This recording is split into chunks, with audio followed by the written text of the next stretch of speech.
All right, welcome to the Two Dads Review podcast. Corey and Clay are back. Clay on this side of the mic. Corey, he's over there. Say hi to the internet, Corey. What's up, guys? How's it going? He's feeling delightful today and ready to be a ball of energy. Not so bad, you. How you doing there? How you doing? How you doing? How you doing there? Not so bad, you. We really should start that whole every time like that. Like, what's that? Why do they do that shit? Like, just watch Letterkenny. Yeah, just fucking watch Letterkenny and get on my level, man. Should be watching Letterkenny right now and not recording this. Corey, okay, so anybody who doesn't have Aldi's near them, just fast forward by a minute or two. They sell, at least at the one that I went to, all-dressed chips at my Aldi, which is in Virginia, which is awesome because, like, that's all they talk about. And I swear to God, it's like, I don't know what's on it other than the fact on the front of the picture it has, like, a little bottle of vinegar, like an onion, like some ketchup, like some salt, and like it's got like pictures of all kinds of different things, and the chips taste like barbecue but better. Is what it tastes like, and they're delicious. Yeah, I'm trying to think of that flavor you're talking about because I know what it's like. It's almost like when you got like sweet barbecue chips with like a vinegar honey or something on them, man, and it's like all that crazy like tang and tart and shit hits you like you have the initial like normal taste of like a chip, but that last like flavor rush through the back of your tongue, you're like, I don't know what the fuck that was. You know, like you're like, that was a man-made flavor. Where did that come from? Like, that's not pictured on this bag at all. Yeah, I didn't see that. With their powers combined, holy shit. All right, I'm going to put another one in and see if I can verify it. Like, basically, you're just eating those chips the whole time because your brain's trying to fucking figure out what it is exactly. Not like that they're actually super good. It's just the fact that they've become a challenge. And you got to keep feeding it. You just fucking figure it out. Even got running water down there. If you're finding us for the first time, welcome. We're just a couple of dads like to sit down here in the mic, talk movies. We do TV shows. We are preparing for American Horror Story Apocalypse. That season premieres on the 12th of September. We'll be reviewing that weekly. Each episode, we'll do a breakdown, recap, and review of those episodes. But what we have been doing and are currently, this podcast is part 4 of 5 of our Best of Horror by Corey, which we have been just kind of going through some of Corey's favorite horror movies. They have been all over the board. Week 1 was Evil Dead 2. Week 2 was Black Christmas, the 2006 version. Week 3 was... Nope, what was week 3? It was funny. Oh, Final Girls. Oh, yeah, Final Girls is week 3. And this week, we will be... I don't know, it's only been 3. How can you forget them? I love that one, too. What a great movie. I was like, hold on. He'll catch up. He'll get it. I'm not even going to say anything. He's got it. Brain cut up to mouth, right? That happens a lot more than... A lot often. What? So anyways, this week, we are reviewing the foreign horror film Dead Snow by writer-director Tommy Wirkola, and there's only a few names. I usually list out all the actors, but I saw them and I was like, yeah, I'm just gonna not, because I'm gonna butcher them, so we're just gonna call them by their movie names and that'll be it. I can't help it. Just it's all over the place, and I can't pronounce half the places they're in. I don't even know what letters they are, but it's a decent horror flick. But we'll be reviewing that here shortly. If you did not find us over at twodadsreview.com, you can always head over there. That links to our Audio Boom site. It has links to all of our past podcasts there for you to listen to, as well as all the locations to your favorite podcasting app, where you can also listen to us: Apple Podcasts, Google Podcasts, Spotify, Stitcher, TuneIn, Radio Public. And as always, you can head over to YouTube, search for Two Dads Review with the word two, and you'll find us there. The podcast is pretty much anywhere you want to find it. We try to make it available to you. And yeah, that's it for how to find us. Make sure you follow us on social media: Twitter, Facebook, Instagram. Follow us, we'll follow you back. Say hi. We love to hear from all of our listeners. So that's the rundown. Before we get in the movie, I may have a gripe this week. Corey may also just tell me not to talk about it. Get it, man. I'm waiting to hear it, dude. It's okay, because so I kind of got a feeling like the kind of gripe it's gonna be. What's your guess? It's one of those things where if you probably would have paid like a little more attention or read something twice, you'd have been like, oh, okay, I got it. But you didn't. Like, you read maybe like the big bold cutout words that were in there, and you're like, oh, yeah. And then you didn't do what needed to happen. Did you see my post on Facebook today? No, but I haven't read anything. I have no idea. But it's one of those things where it comes back to kind of bite you in the ass. You're like, man, it's really stupid. I really wish it would just been this way, but I get why. Like you want to be mad at the process, but you also know that you did something wrong or screwed up somewhere along the way. So you're like, I can't really be completely fucking mad at it. Okay, so you're almost 100% right. Only by sheer fact that I like to I wanted to see what people's comments were on a certain site that's around our community, and they end up being sometimes really great conversations. Sometimes it's a fucking shit show, and I was kind of looking for the in-between.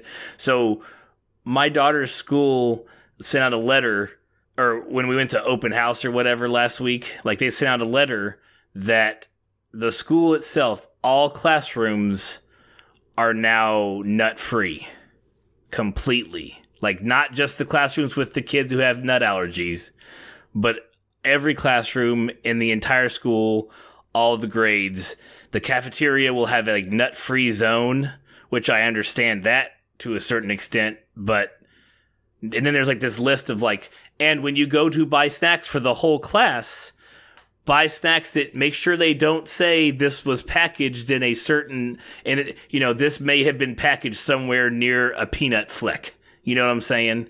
And they're like, so when you monthly buy your snacks for your kids' class, it has to be blank, blank, blankety, blank, or blank. And I'm like, okay, I don't like now. I'm literally want to switch gears because number one, I'm not going to buy anybody shit now, and I'll just pack my child their own snack. And then it's like, so now we've just flipped the tables where the kids who need to be responsible, just like, and you know what? Because this kind of applies to you, sir, not your kids, but you, because you are, and have talked about on the show before, you're a T1D, baby, type 1 diabetic.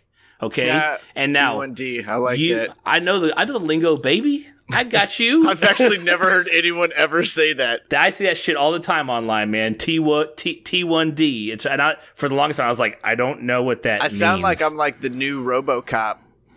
Like I'm right, the new bad RoboCop. Like, the T209. Is that what it was? Like I don't remember. Oh, god damn it. Yeah. I think it was the 209. That's going to fucking bother me. Okay, get back at it. Go ahead. Go ahead about your gripe about not caring about children with nut allergies, you hateful bastard. Exactly. That's not where I wanted it to go. Go ahead.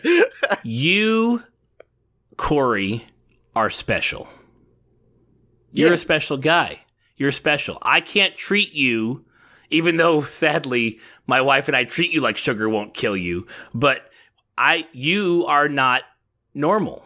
Yeah, but I signed off on the agreement with our friendship, like what was coming at me. Like bring your. Well, yeah, this same example. I had really good friends in high school, and like diabetic jokes were the fucking go-to for me. Obviously, it's just like, hey, you already got an affliction, man. Like we're just gonna go down the laundry list. They bought me a 50-pound bag of sugar one time for my birthday, and like a giant cookie cake that said, "Sorry, you're diabetic," and those were my two presents from them. You're the best friends ever. But I also knew that like none of that was offensive to me. Like you're my buddies, like we're all good. I know where this lies. So like me walking into your house knowing the way that your wife bakes and cooks and stuff like that, like I greenlit any punishment coming my way because I decided to overindulge in the fucking cowboy cookies. Like that's no responsibility to owner, right? Like I'm all in it. It's okay. It's all me, So I get it. Like you. Okay. It's a unique situation we're going on here. What I'm going at is that you are unique and you, Corey, are special. You have to understand that you are and take appropriate measures and personal responsibility to understand the limitations that have been dealt to you by the world or by a God or the God or God or whatever you follow listening to this podcast. you personally have to take that responsibility. Now, I'm not saying that our classroom, we should have like fucking peanut fights and shit, and like, you know, people shouldn't be walking around clapping dust like they're LeBron James, like peanut dust, like, yeah, peanuts, like all over the school. But what I'm saying is, the whole goal of this, and with a lot of things, is like, we don't want the kids to feel like they're different. We don't want the kids to be treated any differently. But you fucking are. Like, and lying to you and telling you that you're not different and that you're not special, that is what's going to get you killed. Not somebody bringing in a PB&J sandwich. If you should know, oh, hey, has that got peanut butter in it? Good, because my EpiPen's right here. If I start closing up, fucking zap me with it. You know what I'm saying? Hey, teacher, here it is. Now, I'm okay if you're going to do it classroom by classroom, but honestly, if you're going to allow nuts in the school anywhere, these are elementary kids, man. Like, there ain't hands getting washed. There's not specks of peanut butter going to be somewhere that if your kid is to the point where, like, if my kid has a peanut butter and jelly sandwich and there's like a smear of peanut butter and that touches your kid's going to close up and die. Like, what the, like, so what do you, if your kid should know what to do then? You know what I'm saying? Like, these kids are none of these kids, because you can teach the one with the allergy to stay out or stay away or to know what to do. But I can't teach your jackass kid to fucking wash his hands every time and not to go, oh, hey, peanut butter's a joke, and smear it on my kid. Well, right, exactly. But the whole point is that you can't teach the entire world that.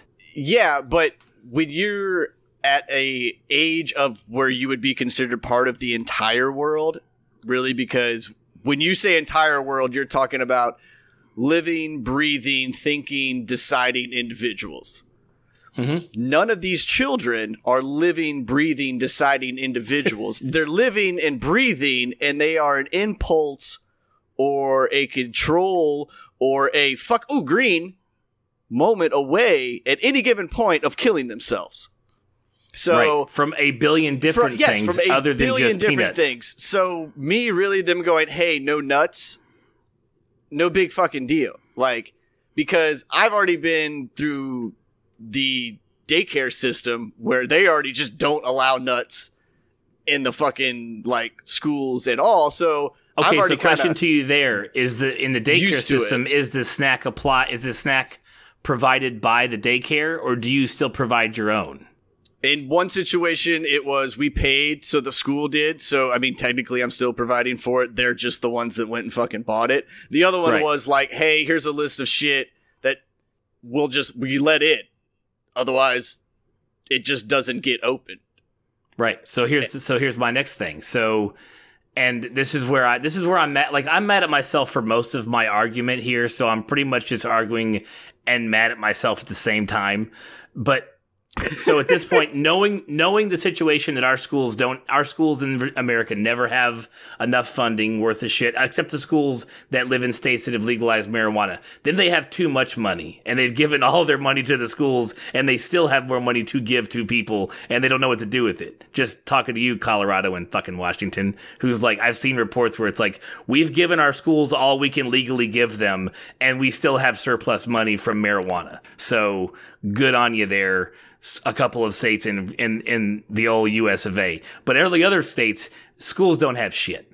Like, they don't have shit. So saying, okay, if you're going to do this and not, you're already cordoning off these kids anyways, if you're not going to just take the extra steps to ensure that kid knows the deal, have measures in place, EpiPens, signs, fucking ring a bell. I don't care. Like, if you're having a goddamn anaphylactic episode or whatever, and you're like, oh, look, Timmy's turning blue. Like, if you're not going to do that, then you provide the shit. Don't have me send anything in. Like, because you're telling me now I can't spend the money on the cheaper Aldi brand of Cheez-Its because I am a cheap ass. I got to go buy Cheez-It brand Cheez-Its because they are made in a peanut-free factory or whatever, and I'm doubling 3 times, twice, whatever the difference of price is. Like, then you do it. Then you as the school do it. Yeah, I mean, they could do that if they had more money. Right. I understand that. Everything you listed would require training or and so it's like funding of some sorts. So each classroom is nut free, but the cafeteria is not. There's just a cordon. There's a cordon off the peanut free section of the cafeteria, and I'm guessing I don't even know if it's like a separate line the kids go through if they don't even get food is this food they've brought from home only because those kids don't even. I don't have a good answer for this. It's just irks me that this is the way things are, and I don't know how to fix it. Because I don't know how to. You know what I mean? If we're gonna, and then my initial issue was if you treat these kids like they're normal because you've cut everything off from everybody else, when they do enter the real world, are they going to be prepared to take that responsibility because they haven't been taking it for 18 years? Well, I mean, you're relying on the public education system to educate your child about their problem. That is the parents' fucking job. I know. So if the school is eliminating an issue such as a large issue, because there are multiple people out there that just have nut allergies. Agreed. It's not like there's one kid per 300 that have a nut allergy. There's probably like 10 out of every fucking 15 that come through that door. So no big deal here. I don't think but you're acting like just because the school eliminated one problem that the child with whatever issue it may be, say type 1 diabetes, is not getting the education they need somewhere. So you're like, oh shit, they've been hand catered fucking all through public funded school and now they're in the real world and they have no idea how to treat themselves. Like that's just stupid. Like, agreed. That's why I'm mad at myself. That it would be weird if you had some middle ground in there, but it's just like you're like jumping to the conclusion that they're not getting, because like for me personally, okay, like a type 1 diabetic's treatment when they're a youth is I have to go to an endocrinologist every 3 months, or my insurance is like, we're not giving you shit then. If you're not going to go take care of yourself and get educated, we're not going to fund you. And when you are a newly found diabetic, like you go through like fucking 5 months of just education on yourself, and your parents do too if you're a juvenile diabetic. Right. So all your training comes from the doctors and what they've educated your parents to teach at home. At no point was it anybody else's job other than the nurses and my teachers to know what a seizure looked like in case my blood sugar went low. But I also can still touch everything. Well, the part about bringing the teachers in is if you have a kid who needs an EpiPen, it's good to know how to use that. Just like a teacher should know CPR and probably have to be CPR trained anyways. Yeah, I think most of them have to be CPR trained. I would think an EpiPen would be a simple training class to recognize anaphylactic shock, just like you recognize choking, especially if it's as common as you say it is. I mean, I imagine at some point they do, but I still don't understand like why just not having nuts in a large area like that is a big deal. Like I don't know either. You can walk down the aisle and find so many different snacks that like don't have nuts in them in any way, shape, or form that are like delicious. I'm not saying that doesn't exist either. I'm just saying that now you're telling me, especially with and you know this, like here's the list of things that I'm supposed to buy for my kid. I know there's kids coming in that classroom who parents aren't buying shit, which is why there's a list on my kid's list of things saying you can label these, but don't label this shit because we're going to give it to everybody. Yeah, man, but this is also where like the greater good of humanity should come out. Like this, especially dudes like in our situation, all right? Like we're no slouches in the paycheck department, right? But we're also not like rolling over fucking DuckTales piggy bank money either. Right. But we're doing okay. So buy a name brand thing, buy a little extra, help the kids out because they're not getting it anywhere else. So to me personally, to spend a little extra loot to get extra tissues or extra pencils or something that teacher needs to make that collective classroom's life better, cool, man, I'll do it. I don't really care what it is. That's like why when I go to Aiden's football games and they go $6 per game, and I go, you guys couldn't have made this $5, so people could have just rolled in here with like Swift bills and made this transaction like a lot easier. But you know what? Maybe that extra dollar really goes a fucking long way for him. Mm-hmm. So I don't know. Like, I'm just like, okay, that's cool, man. I'll help out. Like, I feel like this whole nitpicking of it's my kids, I don't want anybody else's kid to touch it. I think I got over that when I paid child support, because you really, really have to go from the mindset of that money's meant for my kid, which it is, to this money is helping keep a roof over my child's head or keeping that automobile running or whatever. Like, because if you don't think of it any other way, it's the worst fucking feeling in the world. So I just look at this as like a situation to help. Mm-hmm. You know, like this to me is where if everybody did the little thing, you know, more hands to make less work. Like, right. I understand. Everybody would be super awesome, but it's not. So it kind of relies on the people that just are good people to go, I get it. I see the game. I understand the game, but I'm a little ahead of the game right now. So I'm going to fucking throw in an extra piece. That's fine. I'll do it. Is there a point in time where now, if this was for adults, don't get me wrong. If this was for adults, I would have a completely almost 180 mindset on this. But the fact that it's little kids, right? Like, you pretty much, I'm already door wide the fuck open, and like, I don't, like, a little kid could come walking up to my door, and I know this is going to sound really creepy, and just be like, I have no home. I need your help. I've never been loved. I'd be like, dude, get the fuck in this house. Like, I'm about to shower you with the most love you've ever had, and we're going to make your life the greatest thing ever. Like, it's just how I work with little ones. Mm-hmm. You know, so like, I'm already like, whatever, dude, give it to the kids, man. Let's make it happen.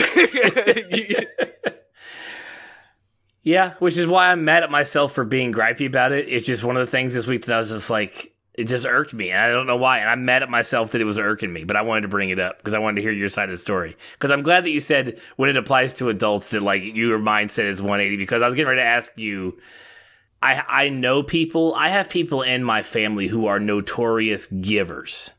All right. And I have given in the past. I don't do a lot now because I have my own charity case in my house right now.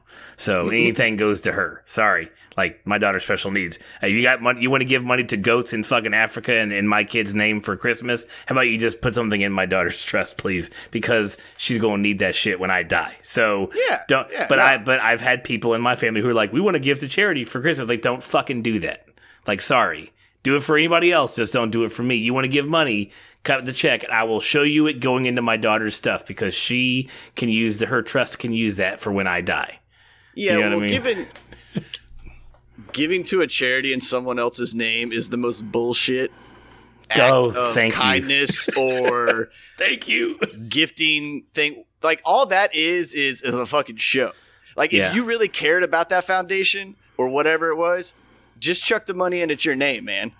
Like, right. when I swing through the Burger King and they're doing the juveniles diabetes walk, you know, for juvenile diabetes, which is, it's so mind-boggling that like it happens at a Burger King to me. It's funny because it's just counterintuitive. But like, I never sign the foot. Like, I always give to them. Like, I'm not like, I don't need to put my name on that or someone else's name. Like, if Brody's with me and she wants to sign it or whatever, I'm like, cool, get at it. Right? Mm-hmm. But it shouldn't be made a spectacle of. Right. Right. And to give a donation, unless you're super famous, right? And you're like, hey. To raise awareness so other folks do it. Yeah. Adoring 1 million followers. Like, if you really want to do something cool and all my other really rich friends want to do something cool, like, here's my charity. Go throw some loot at it. Cool. Like, that's a cool thing. Like, you're doing a donation for that. But don't go, Hey, Clay. Donated to, I don't know, big toe issues in southern Sudan. Just want to let you know I loved you, man. Care about you. Happy birthday. Right? Right. I'm a piece of shit for that. It's an insult to the Sudanese for the goddamn donation and the way it came, and it's an insult to our friendship. Okay, good. So at least we're together on that, because you're right. So it's a thing. We're gonna do it. We're gonna buy. I mean, like you said, we're gonna buy the site tell us to buy. It's just, is there a problem with just letting the kid with peanut allergies just bring his own shit? Is there a problem? That's how it used to be back in the day when they were first, like, and even back in the day. Excuse me. Well, Let me back that up. This back in the day is 10 to 15 years ago, as opposed to when you and I were in high school, when what the fuck is a peanut allergy?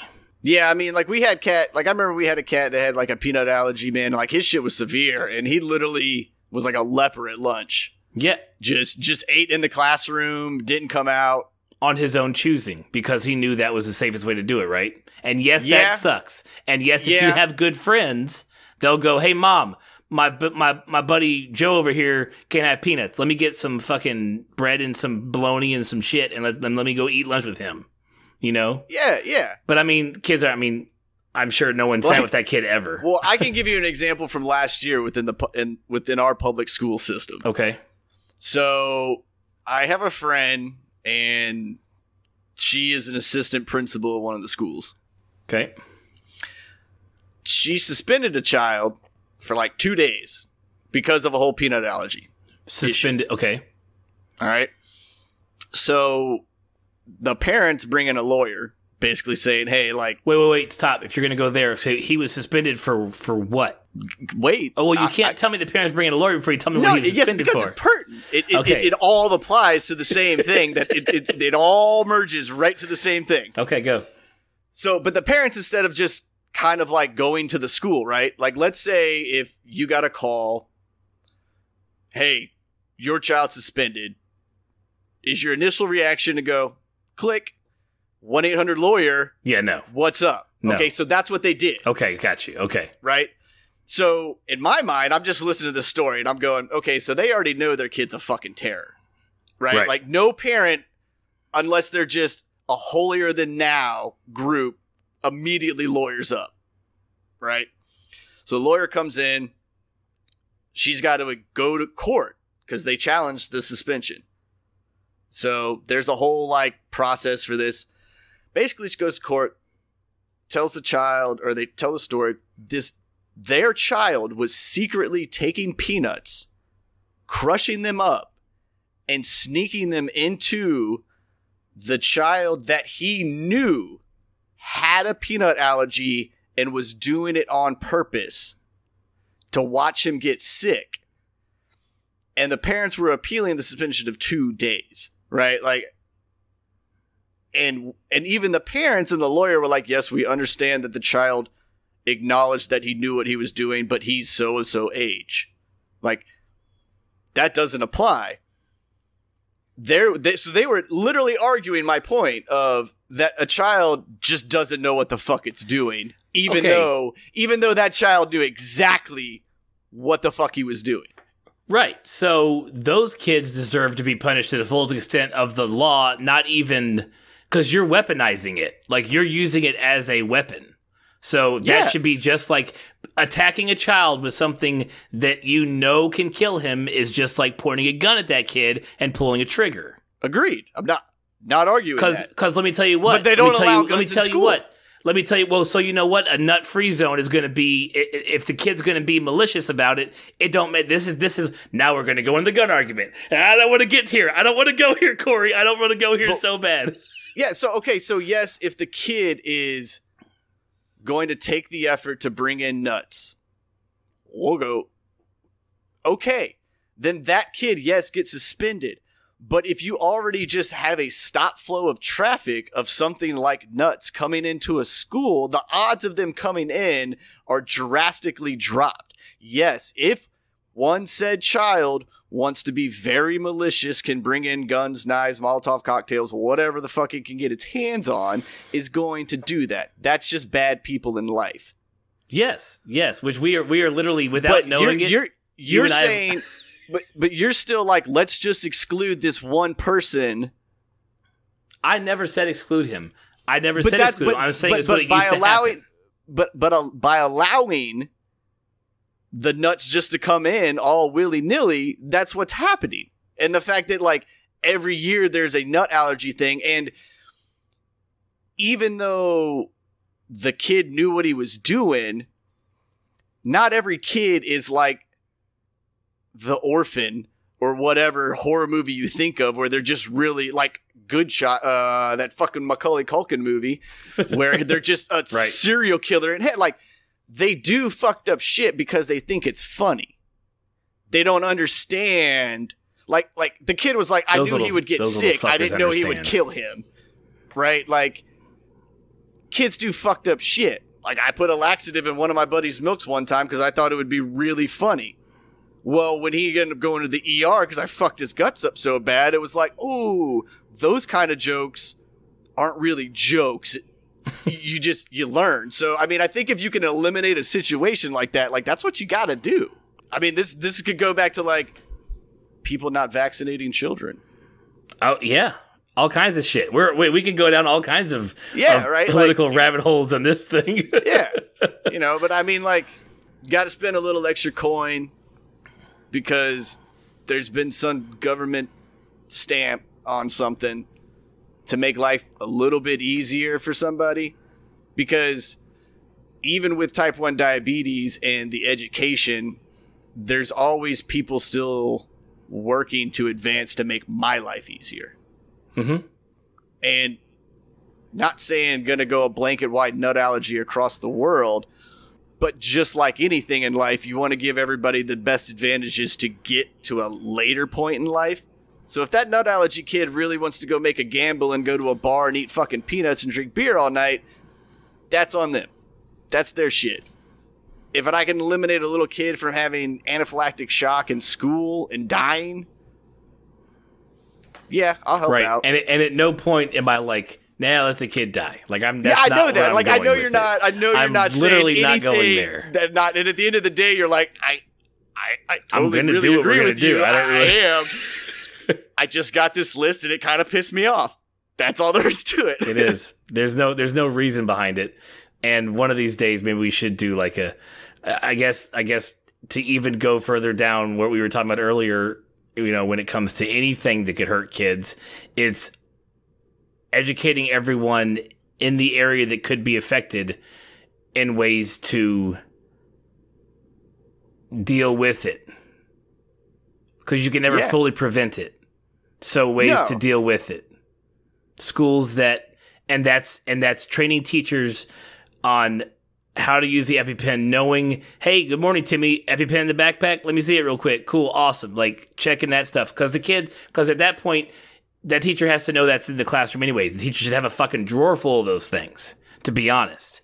You know what I'm saying? Or however that works. How I don't know if there's like a different dose per size of kid or whatever, but like, it should be. Usually each EpiPen is like a single shot. Yes. Catered to that person. Okay. So verifying the kid's got it on him. That's all I'm saying. I'm pretty sure there's some kind of broad swope with EpiPens. Like, they may cover this to that without anything, but I don't think it's like one size fits all. Okay, then even better. So just, hey, and working it into the day, like, number one, like, we're not going to be, I don't think classrooms have ever been accused of like having peanut-centric teaching experiences. Like, I don't think by cutting out nuts, like, there's something that teachers can't do. But I guess what I'm trying to argue is, like, have the defense set up and then just be aware and be known. I can only speak from my experience with being different going through public schools. Yeah. Like, my parents always went and spoke to my teachers. Like, when there was the parent-teacher conference, or even if they didn't have those, they went and would, like, set up a time and was like, look, my son's a diabetic. these are the things you need to watch out for. And would kind of go, I mean, not really give them like a lesson, but just like, hey, if you see any of this shit, 911's your first fucking go. But responsible parents teaching other responsible adults the situation with your specific issue. Yeah. And right. I think a lot of people that are like have a child that has, I don't know, a need for an EpiPen, right? I think a lot of those parents talk to the teacher and they're like, hey, but they can't talk to all the other kids. Like, they can only tell the teacher and be like, if you see this, this is kind of what we need to happen. Right. Your first response. Correct. You're a first response because you were there in the situation. And the other kids, other than the ones who are being malicious, who are fucking psychopaths, then the other ones need to, if the kid wouldn't be, the kid with the allergy wouldn't be seen as a leper if the other kids were educated as well. Hey, Janice, did you bring in a peanut butter? Who has peanut butter jelly today? Raise your hand. Bam, bam, bam, bam. All right, y'all on this side of the room. I don't mind even like doing that, and then, oh wait, something. I don't know. Maybe but all that's way too difficult, and we're gonna go with the easy way, which is just fuck nuts, which is fine. But I don't know. That seems like it just seems like the large swath that doesn't take care of the problem, because what we're seeing, like what we're talking about, is we don't want kids to feel cordoned off. We don't want kids to feel different, but when you become adult, you are different, and there'll be plenty of times in your life where you're going to have to at least take measures to cordon yourself off. So yes, are we delaying their need to grow up and know what they're going to do in his adulthood? Yes, because we are, ever since 9/11, we are so hyper-focused on don't let the kids grow up too fast. Let them be kids. But at some point, keeping your kids... Because, okay, I'm not even sure this is even making sense. But it's keep going, dude. Keep going, man. I don't know. I'm drilling myself into a hole that I'm not sure I can get out of. I really am. I feel like I'm the biggest asshole saying this stuff, but it's like I said earlier, when we started this, Corey, you're different. That's never going to change. There's a cure for type 1 diabetes. You're different. You will always be different. You will never be the same as my fat ass. And even when I get type 2 diabetes for being fat, I'm not going to be the same as you. You are not going to be the same. Other people I know that are diabetics, you're different. And it's just the way the world is. No, and you're correct in that. Like, you're correct on the overall synopsis of life. Like, right. You're different. Right. That's how it is. Right. But yes, I will say maybe 25% of the overall feeling from probably people that make these decisions would be, do we want the kids to feel different?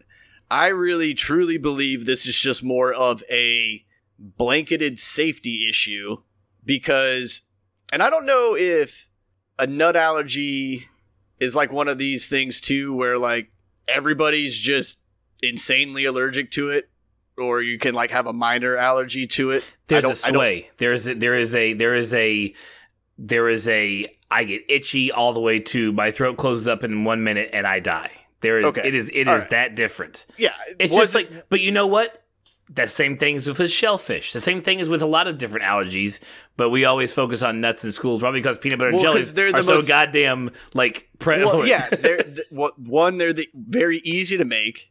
Nuts you can always buy in bulk and bring them in, but you're almost like get off my lawn, like old guy in this, because this almost seems like you just don't like the change. Like this wasn't how like you remind me of when I was in like my fraternity at this point, or maybe probably even when you were in the Marine Corps, where it was like the older guys were always like, you got it easier.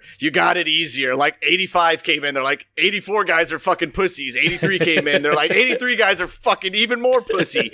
Like you're just soft, right? I kind of feel like a little bit of your gripe about this is you're just tin ply, homie. Like you're just soft, right? Like you got a nut allergy, fucking suck it up. and part of it's that way. Okay, and I say that because I have certain knowledge of people who have differences that will last with them through their life. I've seen it. I've seen someone told time and time again, or I've seen someone told that they're not different, or have been tried to keep that from them as much as possible, and they were diabetic, and that person's been in the hospital in and out in their adulthood because while they knew all the steps and didn't do all the training, all that stuff, were it was never that. No one sat down and shook them and said, you're different. Like, you can't do what other people do. Yeah, and a lot of that is, and I'm not talking about you. I'm talking about somebody else. I know that, man. My A1C's on point, dude. Look, I have been a shitty human being at times in my life, and I've done some really fucking dumb, terrible things. But for the most part, I've always been pretty good about my diabetes. Like, I was like, I'm not letting this shit kill me. So, fuck you. I'm just wanting everybody to know I'm not talking about him. It's somebody else who has diabetes that I've seen coddled and tried to been made not special. Like, you're just a normal old kid like everybody else, but you're fucking not. And that's just the truth of the matter. And it's not being soft, it's being real. Well, you're also using special like it's a bad word. I'm not. I'm using it because it's a truth word.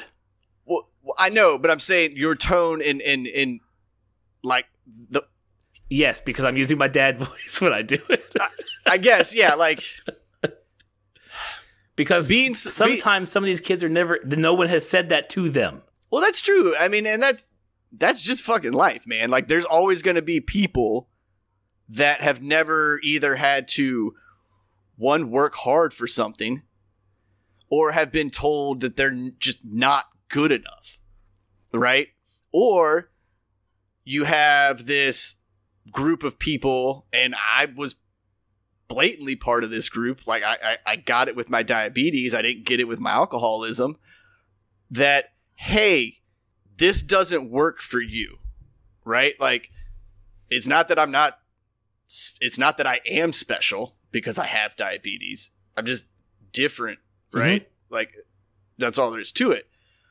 So when it comes to taking care of my diabetes and like making sure my numbers were good, I was good at that. But when the doctors were like, hey, just to let you know, alcohol and diabetes just really don't go good together.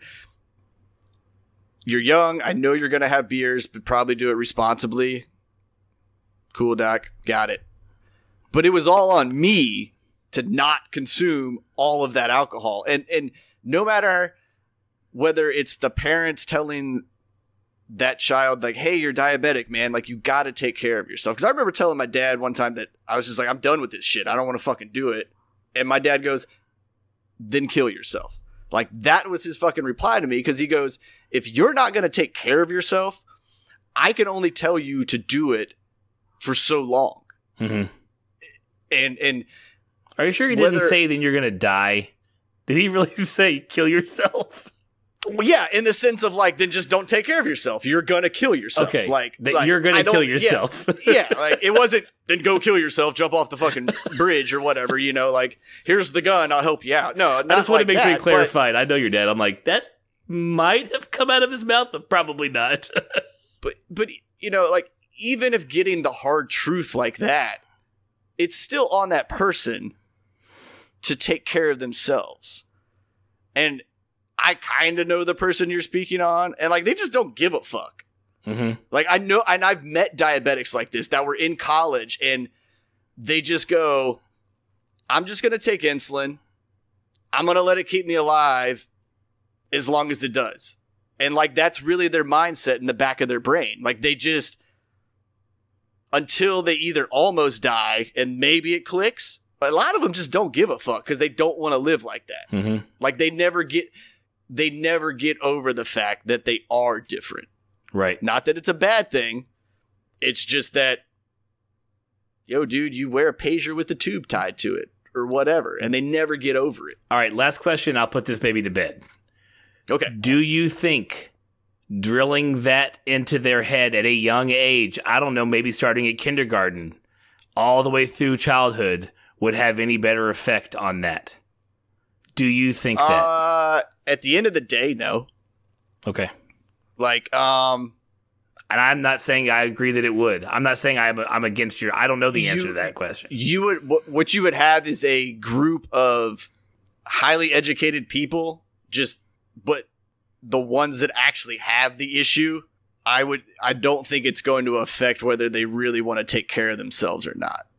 Because those people are going to be told that no matter what. Like, so even if we have a general education for everybody else, the person with the issue is always going to get, if we're still talking like a little kid, they have good parents that takes them to be where they need to be. Right. They're always going to have that education. And if other groups of kids or people get that education, it stops or limits, helps with the flow of like whatever the issue may be. I mean, one of the cool things Germany did after World War II, instead of like hiding behind the fact that they were just giant fucking assholes, they educated their country. It was built in their like schooling, and like it was, we don't fucking do this shit. Do you guys understand this? This is fucking stupid and awful, and you don't do it. Like, that kind of education needs to like happen. So if you start them at a young age, then yeah, by the time they're older, I mean, this is, you know, if we're kind of still on the like you're special and the nut allergy thing is like you got to take care of yourself, then that was really no different than finding out a kid was gay in school, because that was like, it was a stigma. It was a pariah when you and I were in school. And like just being gay was not fucking cool. Right. In a general senses. And without that type of education and people changing their minds on how you feel, you get these same stigmas. So I think you got a good point that, yeah, if we're going to do blanket whatevers for schools, then there needs to be a massive education that goes on for everybody. And then like that just needs to be part of the routine. Do I think there's a problem with a blanket like this really just makes life fucking easier? No, I don't have a problem with any of that shit at all. Because separating kids in classes or having a quarantine zone, like it's just... yeah, I know. And they're all just bad ideas, right? There's no good way. Like you were saying, like I don't know how to fix it. I don't know a good one. But I don't think this really make or breaks a nut allergy student with being a stigma or not feeling included. Like I honestly really don't think that was a whole lot of the thought process going into this. I think it was more of somebody pulled up a chart somewhere and somebody pointed out like the nut allergy incidents across the state, and they said no nuts. People were like, maybe we should just fucking get rid of peanuts. Like, do you like peanuts, Steve? Claire, do you like peanuts? Not really. I mean, okay, fuck them. Right. And for the last thing to be said before we move on to the movie that I'm sure everybody's just waiting for us to review, what did you tune in for? I would make more sense if the entire school said no nuts. But the fact that the cafeteria is still able to serve things with peanuts in them makes literally no sense. I would have more respect for the system itself if they were like, oh no, we have now changed our menu to not include any tree nuts in it. We make sure that we bring things in from places that only don't like this is the easy part of a larger solution that you aren't going to do because it makes it too hard on the administration. The parents have to foot all of this. Yes, we can send peanut butter and jelly sandwiches to our kid, but snacks have to be, and because we can still send peanut stuff, but it's only in lunch. But then, like, especially when I posted this to the page in our community, and people were like, then some of like the nut crazy parents, which I understand. If something is going to kill my kid, like I am all about that. They're like, how can you verify that you didn't get peanut butter on the outside bag of your child's lunch? How do we know? And it's like, at that point, it's like, well, then we should just across the board. If you're going to do it for simplicity's sake and for the safety of children, then not only should the parents have to make the change. The administration and the way the school system is run. If this is that big of an issue, then it all because what they've done is made life harder on me. Even though it's because, like you said before, it's not gonna be harder for me to go spend a little extra money on some snacks. But some parents, or they're not going to buy any at all, and they're not going to have any snacks coming into the blank, except they're going to be asking more and more times, and people like you and me are like, fine, I'll buy an extra box. We're going to foot more of the bill, but they're still serving peanut butter and jellies in the lunchroom. Like, they didn't do it across the whole board. Like, no, I mean, that I'm 100% with you on. I just don't know the politics behind changing a school lunch menu. I'm sure it's insane. The federal government has said, these main blocks are here. Go find your shit within the guideline. Hence why pizza is qualified as a fucking tomato on the goddamn thing. Right. Don't even go there. You know, no, I'm just saying there are so many absurdities within that. Like, I think this is one of the things where, yeah, it is annoying financially because two things happen when you're right. Like, two things happen when a more expensive product is requested. You get less people to buy it because of the price. So then you have the upper echelon who can afford it, either buying more because a teacher comes back and is like, hey, we're short. And you're like, okay, cool, fuck it, I got it. That is an annoyance. That's where I hope the bleeding heart world picks up. Mm-hmm. But I think the school district is doing what they can to limit the issue, and it's almost I think it has to be a snowball effect. Like, if enough schools within the county or within the state start doing this, then they can get the main issues to the overall lunch changed. Right. You know, because they're like, look, we got everybody backing it.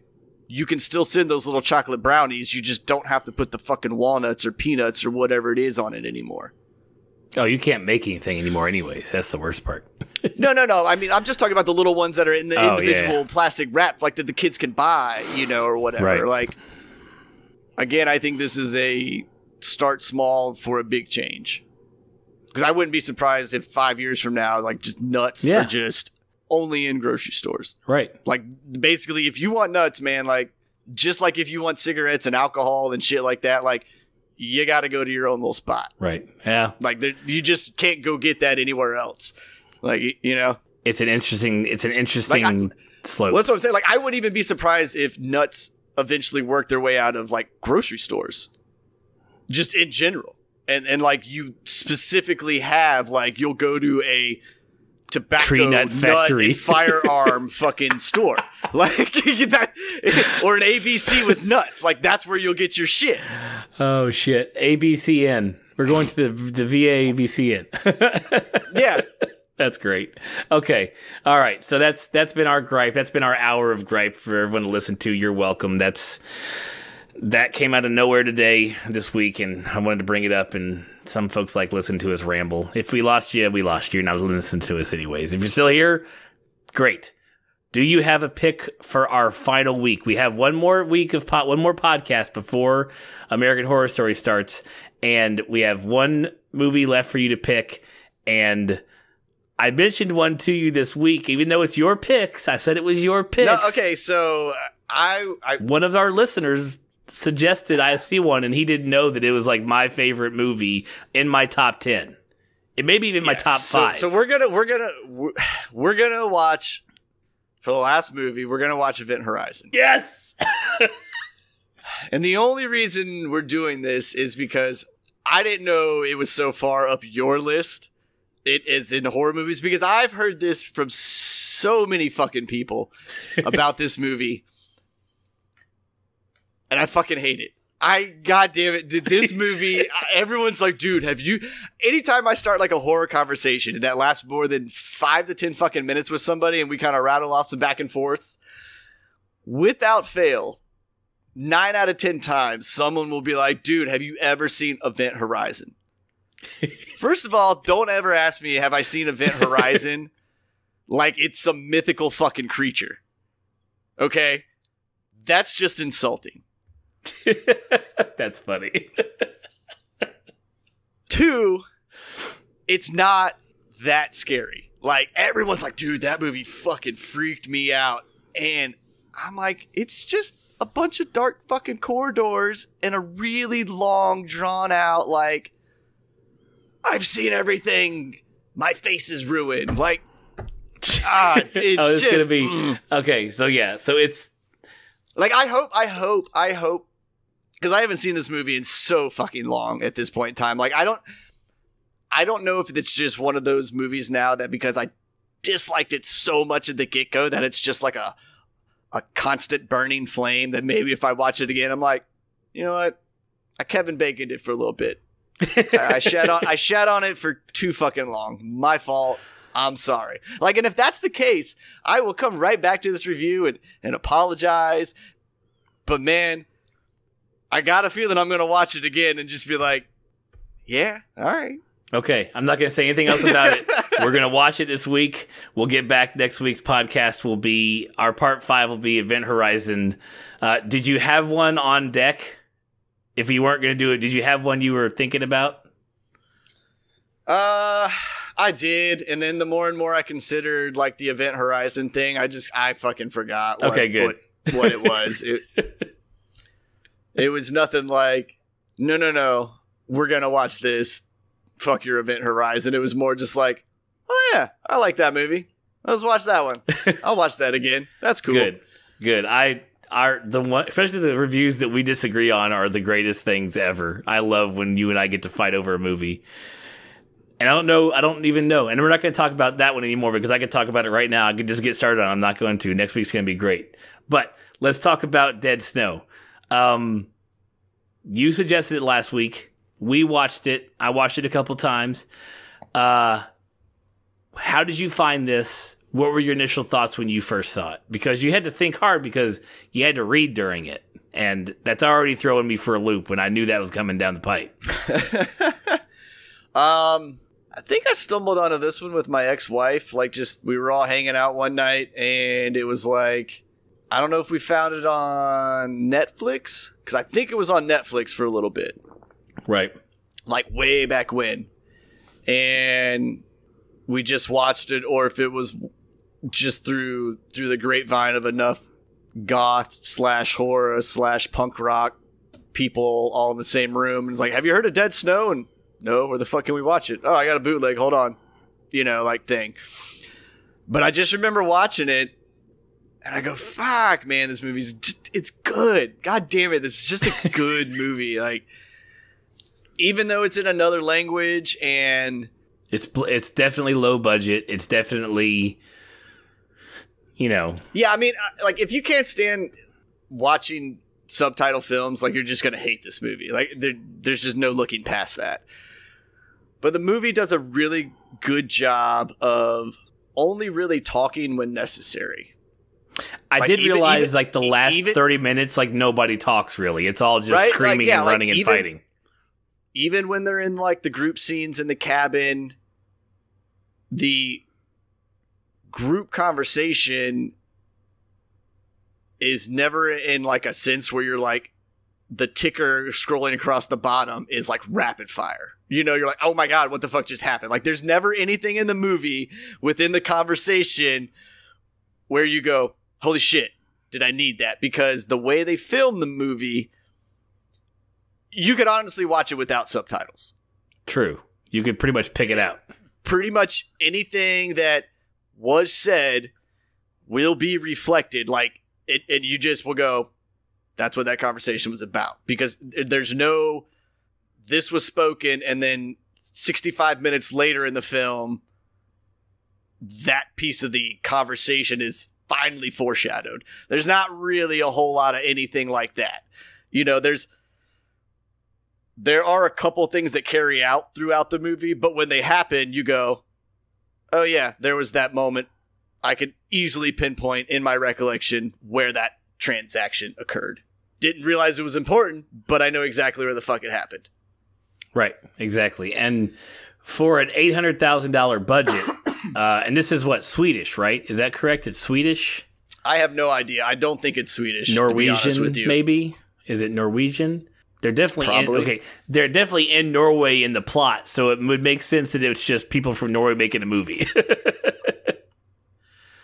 I'll pause here for you to Google it and then cut the rest of this out. I got to now. German. Norwegian. Wait. Well, I mean, they're in Norway. The language spoken is Norwegian, which I think is what Miss Buffy Ann, one of our listeners. Oh, okay. Right. She's from Norway. Oh, really? She comments on a lot of our stuff. She'll love this movie then. Yeah, you're right. It does say Norway. Even though it says a German... IMDb says a German zombie splatter film, but then you're right. Down there it says well, I think country they just say Norway. German zombie splatter film because they're Nazis.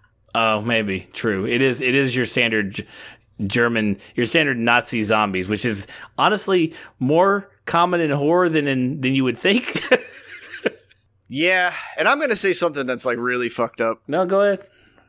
Can't be worse. Yeah, I mean, after your grind my gears, man, I can pretty much say whatever the hell I want, just be fucking golden.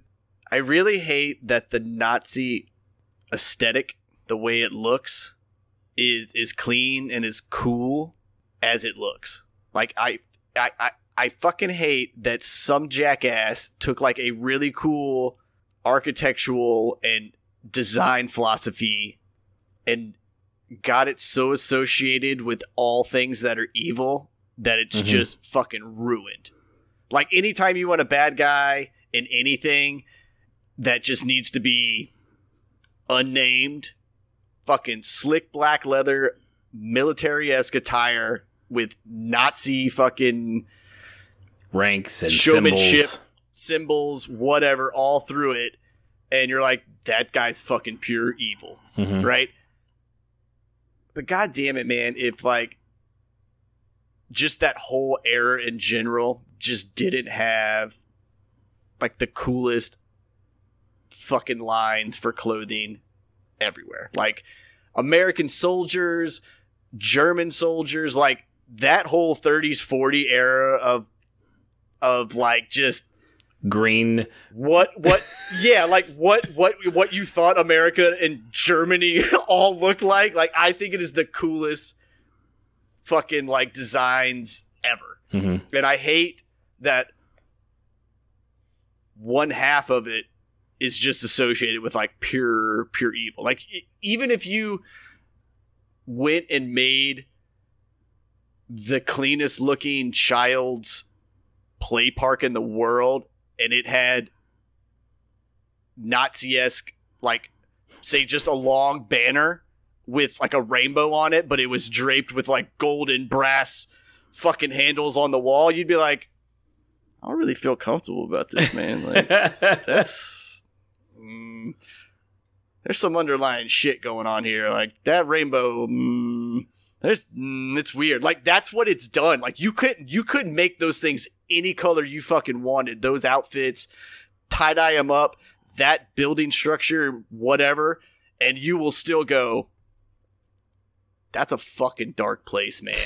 Evil is associated with that. I get what you're saying. You are not incorrect in the crispness and and to make it the point for the much of a showman as like the whole Nazis were, that's the whole point of it, it looked fucking cool. And I'm sure half people that were part of that Nazi party were there because it looked fucking cool, because that's what kids do. Yeah. I mean, and I get what you're saying. It's sad that it's like, you look at it and you're like, fuck, those boots look nice. Fuck, why does that have to be evil? Damn it. Yeah. Well, and then you feel bad. Right. About even in like remotely in your head going, I mean, I got to admit, that's pretty fucking cool. Like, do you just go, oh, like, where does that fall on the agreement line? Like, am I still cool? Or yeah, should I be really mad at myself? Like that. And I hope for like the people listening, and I hope there are some younger people that actually do listen to us talk. I don't think there are, but I really, really hope there are. But the Nazis are a really, really good barometer of how to fucking ruin anything. Like, that amount of evil was so dark and so grotesque that it has ruined, it is still to this day ruined. It is just flat out fucking ruined.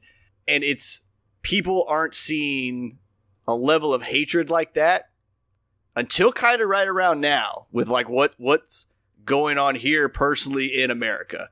Like, we have people that are just straight up blatantly flat out going, my racistness is just out the fucking closet. Yeah, we talked about this last week too.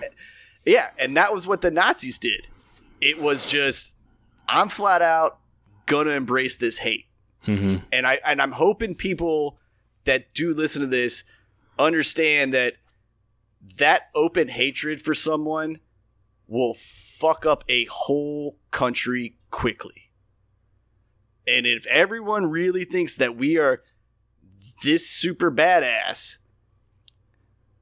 let me tell you, if you piss off everybody else in the fucking world, doesn't really matter how big and how bad you think you are. You just can't go against everybody.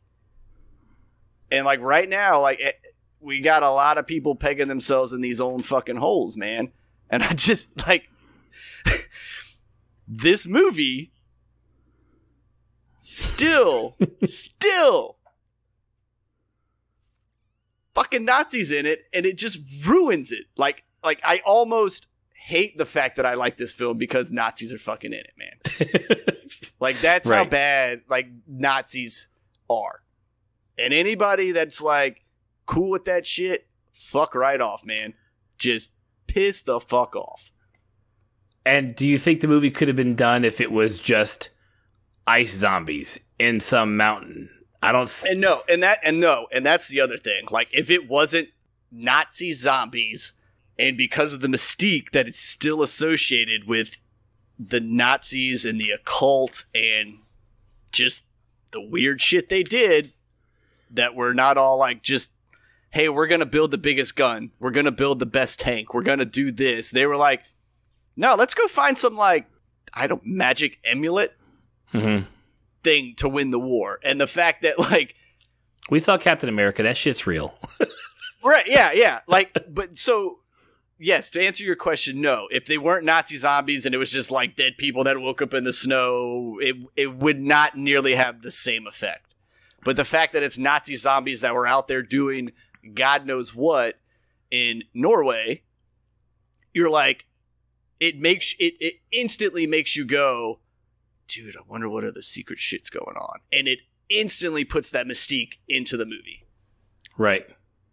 See, I was wondering if it could be, because it does share some similarities. In fact, they talk about it to each other in the movie, to like, they're in a cabin in the woods. Instead of it being ice, it could be just normal woods.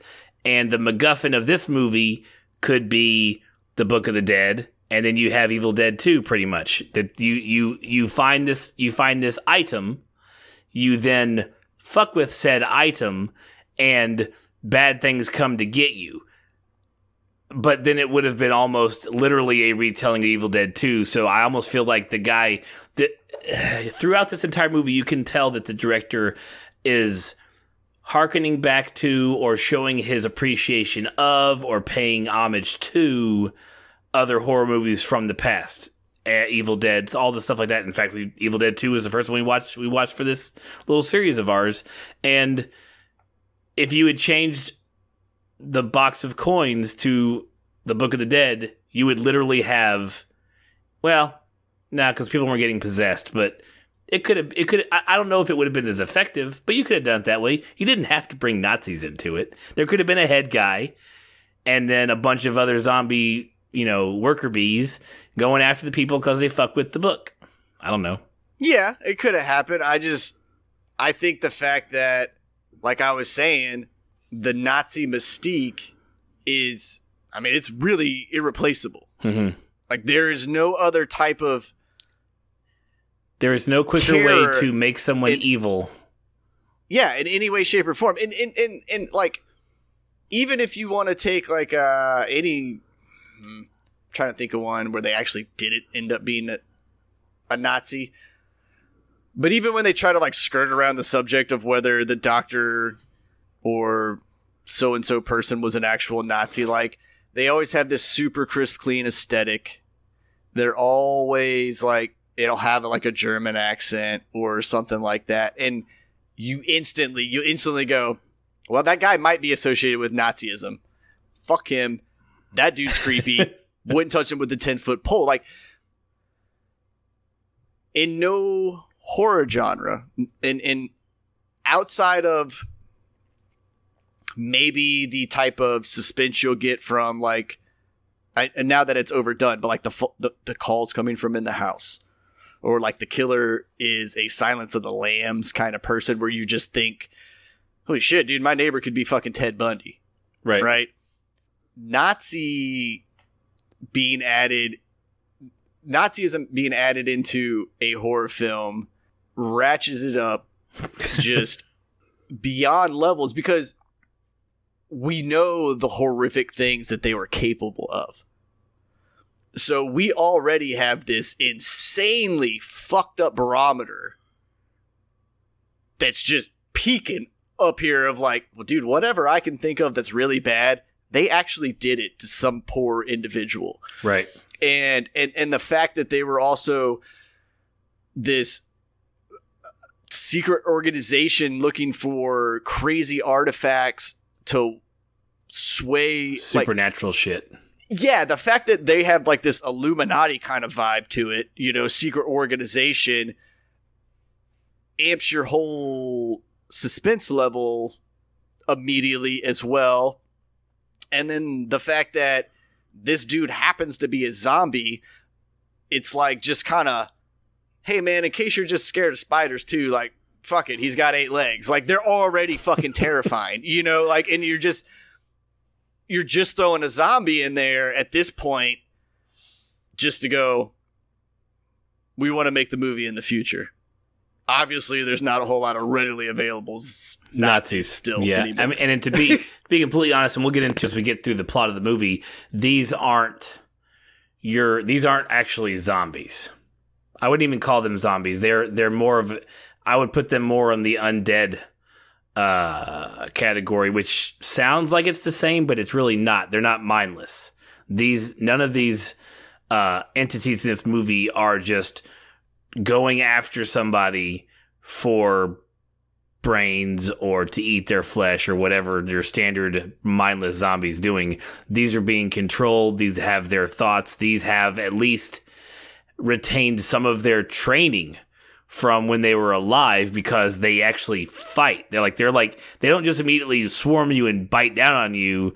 They like punch you in the face and shit, and like shoulder tackle you and all kinds of other shit. And it's like, these guys are not just, which is, when we had this conversation, I think while we were watching it together, you know, because anybody who's a fan of the genre, the zombie genre, you are, what's the first question you ask when someone goes to see the movie, or you've read enough about it, or your first time hearing about it? What's the first question somebody asks you who's a zombie fan? Did they run, or did what kind of zombie walkers? Are we talking? Yeah. Right, because you have your Night of the Living Dead, your slow movers that are just ambling until they swarm you, the same type with Walking Dead, and then you have your rage zombies from like 28 Days Later, from the flop that Brad Pitt made, World War Z. Like, those were like ant zombies. That was fucking insane. As much of a crap PG-13 movie that was, like, those zombies, that's pretty nuts, that movie. Yeah, that book was real good, too. I read the book, too. I know. You know, you're proud of me reading the book and shit, but yeah. I think I remember you listening to the audiobook in the car, I may too, have listened to it when. in the car. Yeah, because it was told like in an interview type fashion anyways, because it wasn't like a book. It was like, the way the book was written was like different people's accounts of when everything happened. So yeah, I may have, you're right. I think I did listen to the audiobook of it. But yeah, I do own the book though. Whether I opened it does not matter here. I know I've read through it. Let's put it this way: it still squeaks when the binder is just moved. a little. But yeah, so this one, these are not ambling zombies. These are running undead who have retained some of their self from before. all tied. Okay, so gonna just blatantly interrupt you. That's fine. My fault. I was done. I was filling air. So what I think, like Living Dead, Undead, Walking Dead, whatever, to me they're all zombies. Like if you were a human and died, and you don't come back a werewolf or a said vampire, and you're kind of like rotted at a certain point, like I feel like you're automatic zombie. So and like also I think a lot of zombie lore is always like witchcraft is always involved in some way, or some kind of magic spell. True. In some Sometimes. way, shape, or short.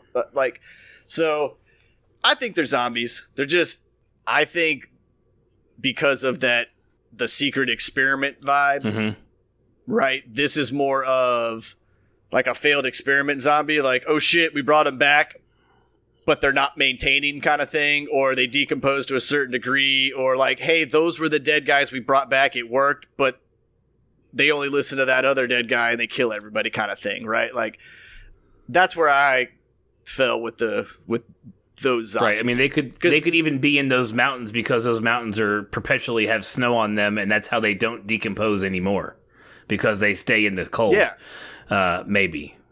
I don't know. But yeah, I mean, that's definitely not your standard ambling brain dead zombie who doesn't do anything but just moan. And it's not it's not even your like sprinter zombies that are just like food, right? Right. Like these guys are like whatever woke them is their goal. If they're more of, if you're in my way, I'm just gonna go through you.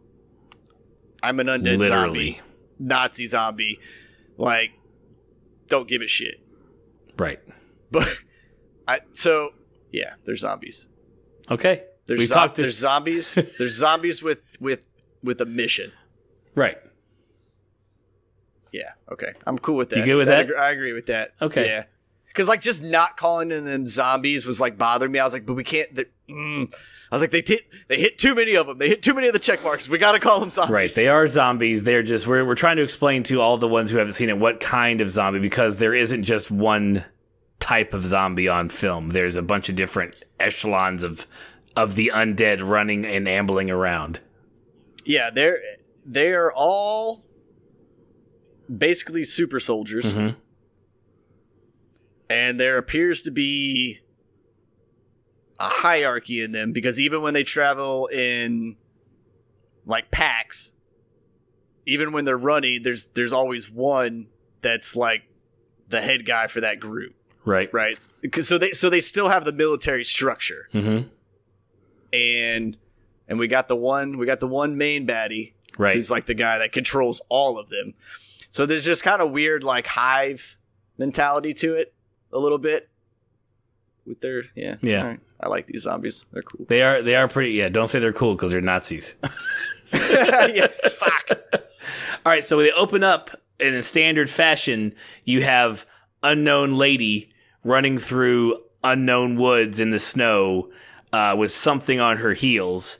And so it's pretty much just her going, and your first introduction to the zombies is like a quick like jump scare where she's looking. I do like the things this director does are kind of fun, because I like that we were looking down an entire set of trees. Like we were trying to look way far to see what was chasing her. And then all of a sudden, like it does that shit where it pops right in front of the screen. You're like, oh, okay, you got me, fucker. Yep. You know that actor just been hiding under that camera the whole time, just waiting to shoot up. Like, you motherfucker. And then they sped the film up too, so it was even faster. Yeah, exactly. And so, standard run, she doesn't make it. They catch her and they rip her apart, and she's screaming, and they're in the middle of the mountains, and then that's it. And then you cut to 4 guys in a car. Basically, yeah, car ride. Guys got, driving somewhere. We get a whole bunch of banter. We find out they're going skiing. It's a holiday weekend, and you have your standard. And this, I mean, the way we're saying it, I don't want to make it sound like I don't like the tropes in this movie, because this is definitely an homage to horror. He wasn't trying to do something new as much as, hey, I've got some money to make a movie. I want to make a movie that I love, and I'm going to put all the things I love in it. Yeah, this was definitely a movie where good friends and maybe some hired actors, or I feel like it was all people within the scene that knew each other, got together, and they were all going in the same direction, right? Like everyone was like, yeah, dude, like let's throw in some Evil Dead elements. Like we gotta, oh, remember that cool slasher kind of cutscene from Jason fucking 92? Right. Yeah, dude, right? And like, and then they just built a movie off of all the fun stuff that cool they remember from horror movies. And it just happened to be filmed in such a way where you notice them and you're like, spot on, man. Good use of that. Right. Not a blatant call out, but also enough of a call out where you went, that's the perfect time for you to use that right there. Like if you're going to throw in a high five to one of your old movies, like that was a good way to do it, man. I appreciate that. Right. And even saying that, every trope there, he did do a little bit of spin on certain things to make it not standard. So for instance, if you think to most of your horror movies, it's pretty much dumb college kids. Well, these 7 kids are all medical students. So it's all already up front. You're like, okay, you guys aren't just moronic camp counselors.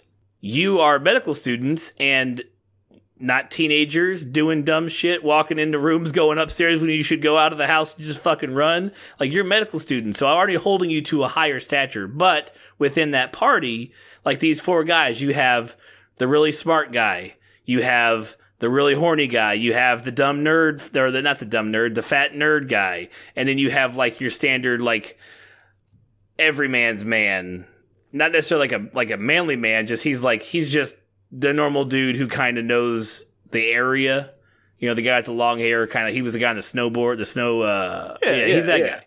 And then, so those guys are driving, you get standard banter, you get a little bit of their backstory, but not a whole bunch that you were like, whatever. But then they start talking about the girls, and then we flip to the girls. So the 3 of them are driving in their own car, and they're talking about the boys and talking about each other. So one of the girls is dating one of the guys. One of the girls is single, so they're talking about, you know, and so it's just, you know, it's just this whole, like, we get to meet everybody real quick, and it's a nice way of doing it. Yeah, you get this whole vibe of it's a bunch of medical students who probably got a break, or they all just recently graduated. Yeah. And like anybody from 26 to, I don't know, let's say 30, because they're probably all roughly in that range in this movie. They're going to have a good time, as you do in Norway, on a remote mountainside in your own walkout, ski out, snowboard out cabin with your cool fucking snow skis and tubes, because they did that cool tubing adventure. Like they do it. How do I put this? It really bothers me when I go to say something and then I'm like, oh shit, I kind of lost it. Like you were saying, even the trope is different. Like, you get a good vibe of this is just a good group of friends who have been together for a while, and no one has, and they don't pull in there's the one black sheep person who we know is gonna be the first domino or the guy that gets the shit going. Like, this is just a group of people. They're not going there to fix something. They're not fucking going there to take care of some shit. Like, they're literally just going on a vacation to maybe drink some beer, play the fuck outside, and hopefully get laid. Yep. Like, that's literally all they're about. And they just want to have a good time. Yeah, and I got the feeling a couple of them hadn't met. Like, I felt like it was almost 2 groups of friends coming together, because one of the girls who was single didn't know the nerdy guy before that day. Like, they were having to explain about him. So it was kind of like one of those, hey, me and my friends are going, you and your friends are going, we're both friends, let's just all go. You know, we got this cabin out in the woods. So they were close friends, but not everybody knew everybody before coming there, I don't think, from what I understood from what they were saying. Just a little bit, but they were all within their little 2 groups. They knew each other. You know what I'm saying? Yeah. This was definitely somebody. This was like a 7 degrees of everybody, right? Exactly. Like, 2 people probably really knew each other, and then their friend kind of knew that friend, and then there was the 3rd tier who were the ones that were everyone's like, we should hook them up, right? Like that. You know, it may have been like the guy and the girl that were dating. It may have been her friends and his friends. Yeah, that's what. Yeah, this was kind of like, well, hey, I got 2 good guys, you got 2 good girls, like you and I are dating. Maybe we can get all of our friends to date, kind of thing. Right, exactly. And the reason why the numbers are off is because the person who owns the cabin they're going to is going to meet them there. She's actually way more athletic than all them, and she was skiing across wherever in the mountains to meet them at the cabin, is what we hear during the banter as we go along. That was Sarah. Unbeknownst to us, yes, her name is Sarah. Sarah was the first person we saw in the opening scene. So Sarah's not coming. Nope. Now, I'll get to that in a minute. So you're going to talk about her backpack, aren't you? I'm not. Yeah, kind of. Yes, but we'll get to that when we reveal. Yeah, we're going to talk about. Yeah, because there are a few parts that doesn't make a lot of sense to me. Well, no, they probably do if she already got into the cabin. But once we hit the MacGuffin, we'll go from there. But they get to the cabin. In fact, when they park their cars, they're still 45 minutes walk from where their cabin is, and there's like one snow ski, and the one normal guy is like the man's man, just normal guy who's Sarah's boyfriend. He's like, all right, follow the snowmobile tracks because I'll have the place heated up and I'll have everything unpacked when you guys get there. Just start walking. And so he just takes off on the snowmobile and heads towards the cabin. Everybody else is just kind of trekking through the mountains. Yep. Yeah. He was basically like, I'll go be the bellhop for everybody. Right. Except I'm not tying any of your backpacks to my snowmobile. Yeah, because it's weird, because I thought he said something like, all your bags will be unpacked or something like that. And then he just goes off and they're all hiking with all their backpacks. Shit. Yep. Yeah. But during the hike, you get some banter between the nerd guy and the single chick, and like he finds out that she's kind of a nerd too, but she's a super hot one. So they're like talking about movies that are their favorites, and then everybody else gets pissed at him because he's bringing up film. So he's a big film geek, and they finally get to the cabins, and this is when we first hear him ask like, is Sarah here yet? He goes, no, she must not be here yet. She'll probably get here later today, and then it kind of they kind of blow it off. You get to see your surroundings. You see how nice it is. They go inner tubing, do a little inner tubing, tie it to the back of the snowmobile, and start swinging folks around in an area that, to be honest with me, had way more cliffs and rocks and trees than I would have gone snow tubing in. Yeah, man. Like they found an area that was like pretty level there in that mountain valley, I guess is what you want to call it. But I also feel later in the movie, we realize that there's a lot of edges a lot closer to that fucking place than we thought. Yeah. Were there in general. And then when I go back and think about that tubing, I'm like, man, you guys are some ballsy motherfuckers, man. Because I feel like at any moment you would have just got slung right off that mountain. Yep. So in standard cabin fashion, they all are getting drunk and playing games. I think they're playing Twister and drinking, and they have their beer stored under the floorboards because I'm guessing it's like a crawl space almost, so it's kind of cooler under there. So that's where all their beer and food is stored. And then as they're like getting beers out, you see something like glowing in there, but not quite sure what it is. But I remember when I first watched it, I was like, "What was that?" But okay, so we'll see. I'm guessing something is in there that's glowing for some reason. But they have their standard like back and forth, and one of the girls goes out to the outhouse, which let me tell you what, man, if I'm in a mountain in the woods in the snow, like I'm shitting in a bucket in the corner and dumping that, and then I'll take it outside the place because that is a long walk in what I think they say is like negative, like at least 0 weather or like 0 degree something. I mean, even if it's only like Celsius instead of Fahrenheit or whatever, and it's only like free like 32 degrees on our side, it's still you're going out there to take a shit that's cold. Yeah, man, like that outhouse, I'd have been real hard pressed to fucking go out there. Like that is how cold it looked to me. I was like, and the fact that everyone bitches about it when they go outside to go to the outhouse. Yeah, that just and at night too, man. Like, look, if I hear a noise in my house, I'll be man enough to check it out. If I think something's going down, like, I'll be man enough to go, all right, me or him, let's go figure this out, or whatever it is that decides to break in my house. But I'm not actively leaving a safe zone to go to a fucking dark, cold, smelly, dangerous fucking area in the middle of the night on the side of a mountain. I don't give a fuck where I'm at, dude, and who I know. I'd be like, you know what? If I chose to go spend time on this mountain with you 4 people or 6 people, whatever it is, we are all close enough that we can curtain up a side over here and just stay inside where it's nice and warm. Go take the bucket outside, like, do your shit, whatever. We'll sort it out. Yeah, fuck that. I'm not walking to that outhouse. That's not happening. Right. So that being said, this girl goes to the outhouse, does her business, and on the way walking back, she hears a noise, and she's, you know, their cabin's on this top of this hill, and the trees are kind of down over the side. So when you look left and right, you're looking kind of over a hill, and she sees something move in the woods. So a human shaped figure. So she hauls ass back inside, tells everybody there's something out there. They're all doing the standard joking, laughing at her, and the guy goes out. The guy who they described in the car as like the horny guy, he's also the guy, the actor is also the guy, one of the writers of this movie as well. He does that thing where he like steps out of the door frame. Like, why, if I'm investigating a scary something outside, I'm not leaving the house either. So I'm not stepping out into the open area and then turning back towards the doorway and saying, look, there's nothing here, because that's just asking to get yanked by something out of the frame. You know what I'm saying? Yeah, dude, like, it's fucking standard rule. You open the door, you look. If you don't see shit, you close the door, then you say, I don't see shit. Like, you just don't turn around with the opening of said bad shit. Right.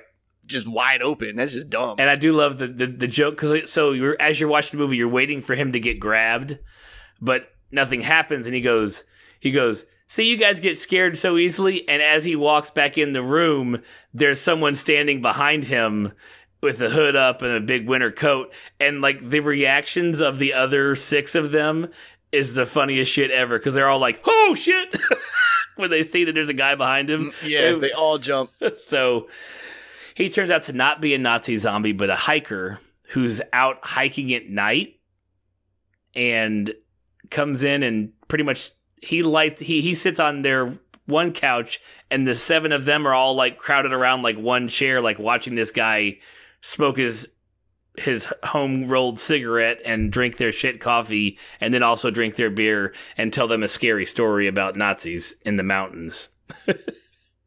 Yeah, basically that guy tells the movie. Mm-hmm. He gives them a little bit of the plot. Yep. Of what you thought you saw in the snow earlier is now being confirmed. Mm-hmm. I mean, honestly, by the cover of the movie, you should very well know what you're getting into. But right. To move story along, you got Stranger Dude, which I kind of try to like equate him to like someone who probably is like the guy that rents the cabins out or something like that. So he's always kind of within like an hour's distance of whatever, you know. And I just feel like that's just the time he got there, and it was kind of like, hey, weird shit's been going on lately, kind of like thing, you know. But he just was, it's just funny because he was just out there. It's like, why the fuck were you out in the middle of the snow, in the middle of the goddamn night, on the side of a mountain, homie? Like that, it would have been funnier if he came in drunk. Like, I wish he would have stumbled in drunk, just like, hello, I thought I came home. Like, you know, just like, what the fuck are you doing out here? Right. And because on top of telling a scary Nazi story about Nazis that were chased into the mountains after World War II, and everybody assumed they froze to death, then he goes, well, I got to get moving. It's the middle of the night, but I got to keep on trucking. And why? Like, you're not gonna be like, you might have to set my tent up out here outside the house. Like, I know I'm not welcome, but I'm gonna stay close. But no, he heads on away, and theoretically, I mean, he heads away and sets up his tent elsewhere. We see him set up pretty much in the middle of a giant field. He set his tent up, and he's just relaxing with his light on inside the tent, and he hears a snap of a twig, and then he's like, does the whole hello, I'm armed, who is it? And then he goes and investigates and has like the greatest spotlight mag light you've ever seen that's so perfect for the plot. Yeah, dude, that like a flashlight in that situation, granted it gives you a longer field to view down, but your overall field of vision is restricted because it's such a hard circled spotlight that it only, like if you shined it across like a 2-acre lot, it would finally be broad enough for you to catch like the side of a house. But that thing is so pinpointed that as he's panning, you can't really see anything he's looking at. Right. You can see like just because the reveal is the zombie's legs. And so you can't even see the top of the zombie. That's how little it's showing you of the lit area, which was great. I just thought it was great. Yeah, it was a great, I love that scene because he's panning across and he's going to see something, but you're right. Like you're expecting to see the face or the body or like them just moving, and all it is a little bit of wood and then just a pair of legs that just should not fucking be there. Yep. Like, you don't need to see the rest of that to be scared out of your goddamn mind because there should be nothing standing vertically right there. Right. At all. And he is noticeably not holding the shotgun even close to how you would if you were trying to search for something near you. So he can't even get it up fast enough before the zombie rushes him and tackles him into his tent, and you see like you see the shadow of like the zombie starting to like just beat him to death.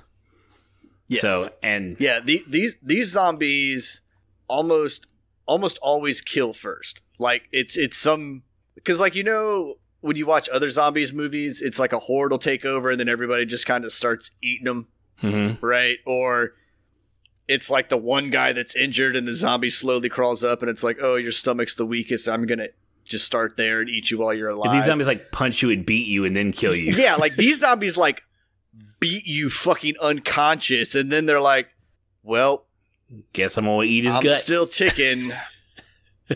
I better eat while I can. Yep. And then they go to eat. Like these guys generally try to kill you first before they're just like, I'm going to go munch down on you. Yep. Yeah, so that's part of my initial conversation at the beginning about what kind of zombie, because it's not just like you explained, slow amblers going for your guts, going for your brains. These guys attack you, beat you down, and we see later they beat you, like you said, unconscious, and then they start eating on you whether you're dead or not. And yeah, so it's in fact, I'm not sure if I actually saw one eating as much as just playing, like with the innards. I'm not sure I saw one of them put it to their mouth. Do you remember seeing that? Yeah, I'm not sure. I don't know. They were always touched over, but it was always filmed in such a way that you just assumed it. Yeah, you just go, yeah, all right. So But yeah, there is a lot of like where if you probably looked at it, you'd go, "Fuck's he doing?" He's just playing with intestines. Just playing with noodles and intestines and shit over there. There is a love of intestines in this movie, and you will hear that as we continue on with how people die and shit, because there is just a love of intestines. So, but yeah, I feel like the effect they use for intestines in this movie, they got a budget deal. Was one of the things that they could buy the most in bulk of, and they're like, "Yo, dude, guts, we're fucking using it. We got it, guts for days." Right. So that finishes the first night. So the next morning, everybody wakes up. They admit that Sarah is still not back yet. Is this when they find her backpack? Is this what sends them off? I think it is, actually.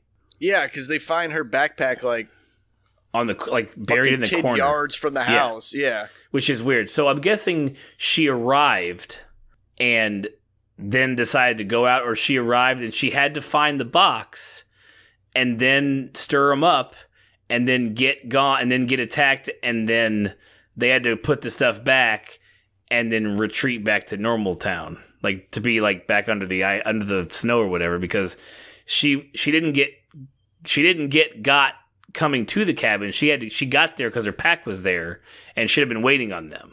I guess. I don't know. This is one of the hairy parts with the plot. It's like, what happened? So. Yeah, and the only thing I could think of is like there was that main Nazi guy, and then wherever he was at, he would just kind of wake up whatever Nazi zombies were around and scavenge. Like he would send out a search party. Right. You know, so I wonder if it was just kind of like they were just out there and found her. And then when the group got to the cabin and actually like moved the coin box and started rummaging, it pinged off like whatever signal it was that was like, there it is. Okay. You know, like maybe they could hear a low hum or something like that. And they were just kind of quadrant searching. Right. Until they can find or because the guy says when they get there that like they're not the only group that's been to the house. You know, like it's a little vacation spot for people. So like enough people have come through there during this season that have stuck shit under there that knocked that fucking box off. But again, I would think the very first group that found that fucking box would do the exact same thing they did. Yeah. Like I don't think anyone would have been like, nah, I'm not touching that. You know, like let's put it back. True. So I mean, but then that throws a wrench into whether or not if she didn't touch it, are they just killing to kill? And if they're killing to kill, then it kind of negates the way the movie ends, because the whole point is like I gave, you know, what happens at the end of the movie. So well, you know, it's kind of one of those things. This isn't a perfect movie by any stretch of the imagination. It's more of just a fun, you know, splatter movie, which is great. But there are some parts where it's like I'm not sure if the universe was built well enough to like account for everything they showed us.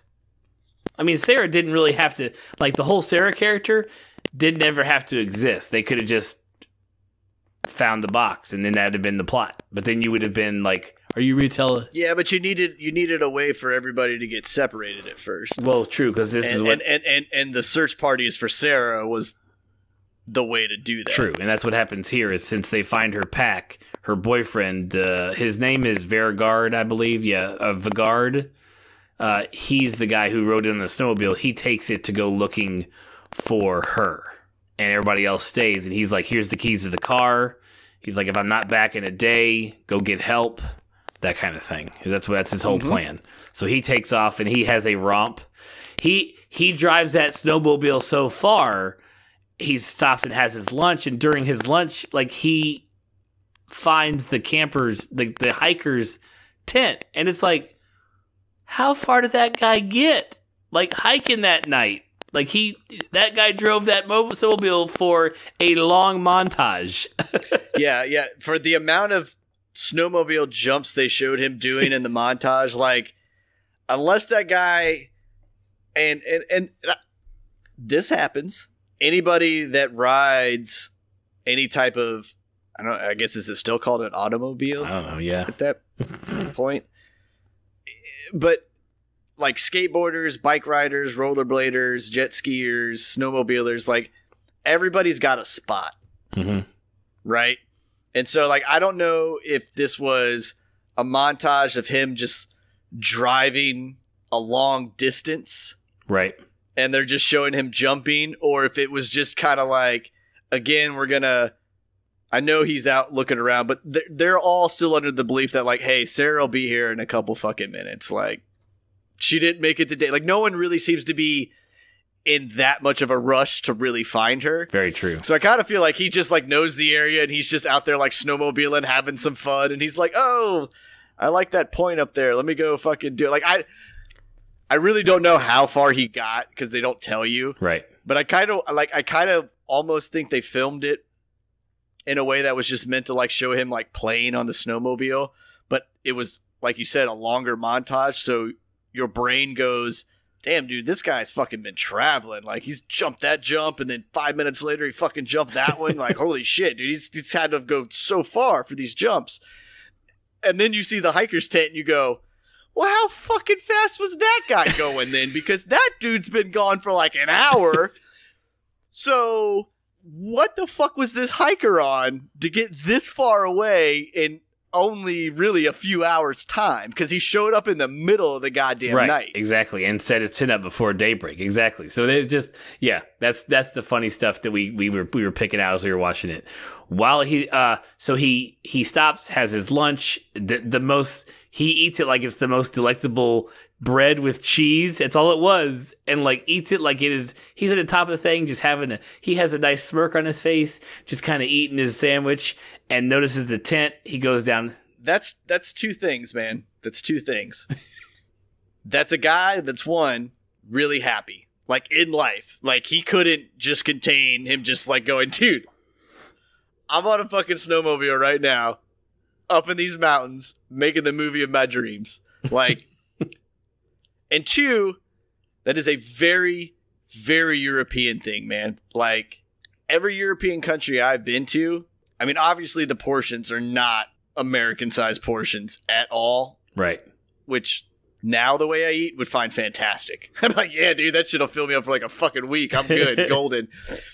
But I remember when I was there and I would see friends or families, like, anybody that was actually from that country, like whatever their little local cuisine like snack was, like they just had on hand. And like I feel like that's probably, if we actually looked up what that was, that would probably be a very like Norwegian bread or like special cheese that it's just in that area that's just kind of like the one thing everybody fucking snacks on. Right.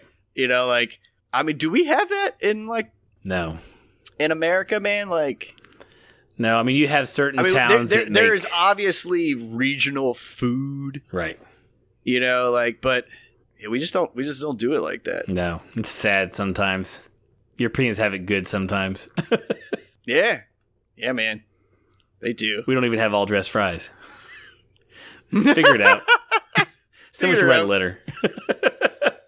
So anyways, he goes and investigates the tent. He sees well shot, like when you first opens the tent, all you can see is like the hiker's eyes like lit up by the light coming in, and it's like his eyes are open, but then as you look closer, like you realize like he's like dead face, like the face, you know, it's that gaunt face, and then he opens the tent all the way and he's gutted. There's the first time we see guts, like just intestines like just sitting there, and so he freaks out, falls back, and then something like crunches beneath him, and then he falls like through a hole in the ice or through a hole in the snow or whatever that he rumbled by his fall.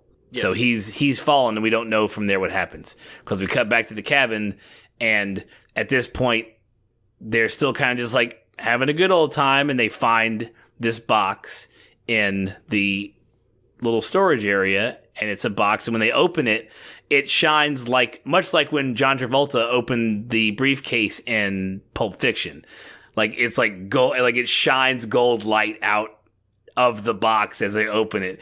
And this is the part where you mentioned, like, they say, I don't even fucking remember what they said, because it's like, some goddamn Indiana Jones quote. Fortune. We had to look it up. Well, because first they said it in English, which is great. So the things they say in this movie that are blatantly in English, it's hilarious, because like, how is that what you're saying in English? So they say like, fortune and glory, kid, fortune and glory. Like they say it completely in English, and I was like, what is that? So I googled like that phrase, and it's from Indiana Jones and the Temple of Doom. It's when Indy's talking to Short Round up on a hill, some night scene. I think it's when they were filming it, like a shooting star happened, like while they were filming it, like and he says this line, fortune and glory, kid, fortune and glory. And it's like it has nothing to do with this. I don't know why that's what the scene. You and I are both so confused. Like, why is that what you're saying? Like, why is that what you're of all the things we've said in American movies? That's the line you pull from. Well, the funny thing is too, because in that Indiana Jones scene, like he stands up and looks off into the distance, and like Short Round like does the wandering gaze, like look up at him, and then they pan out, and you know there's the big swooping city or whatever it is, like in the background, and he does the look like, all right, I'm gonna give my one-liner, and this is the one everyone's gonna remember, and like they shot it like that, and it's like everyone's like, what the fuck are you talking? Unless you're an Indiana Jones person, then you were probably like, how the fuck should you not know that? Right? Yeah, and I would expect, and of course it's the film guy, the film nerd who says it, but they all react like they knew what he would, like they were like, yeah, like they weren't just like, they knew that line as he was saying it, which was weird. Which now makes me wonder, okay, because I laughed my ass off the first time I saw that, just because it just came out clear as day English, and I wasn't expecting it. And again, I didn't know what the fuck it was from, so I was like, "What the fuck? Why would you say that?" But I wonder if in Norway, if when they watched Indiana Jones, if that was one of like their scenes, right? Like in Norway, when you quote Indiana Jones, right, that's one of the lines you quote. Where in America, we're all like, nope, I don't know what the fuck you're talking about. Right, I don't know, and we don't know, and there was no like that was like the only video about it. There wasn't like a video below it on YouTube. Like, you know, the first result was like the clip from the movie, and like the second result wasn't like, you know, the Norwegian significance of this part of Indiana Jones. Like, it wasn't like there's no story about it. So I don't know. It was just weird. But yeah.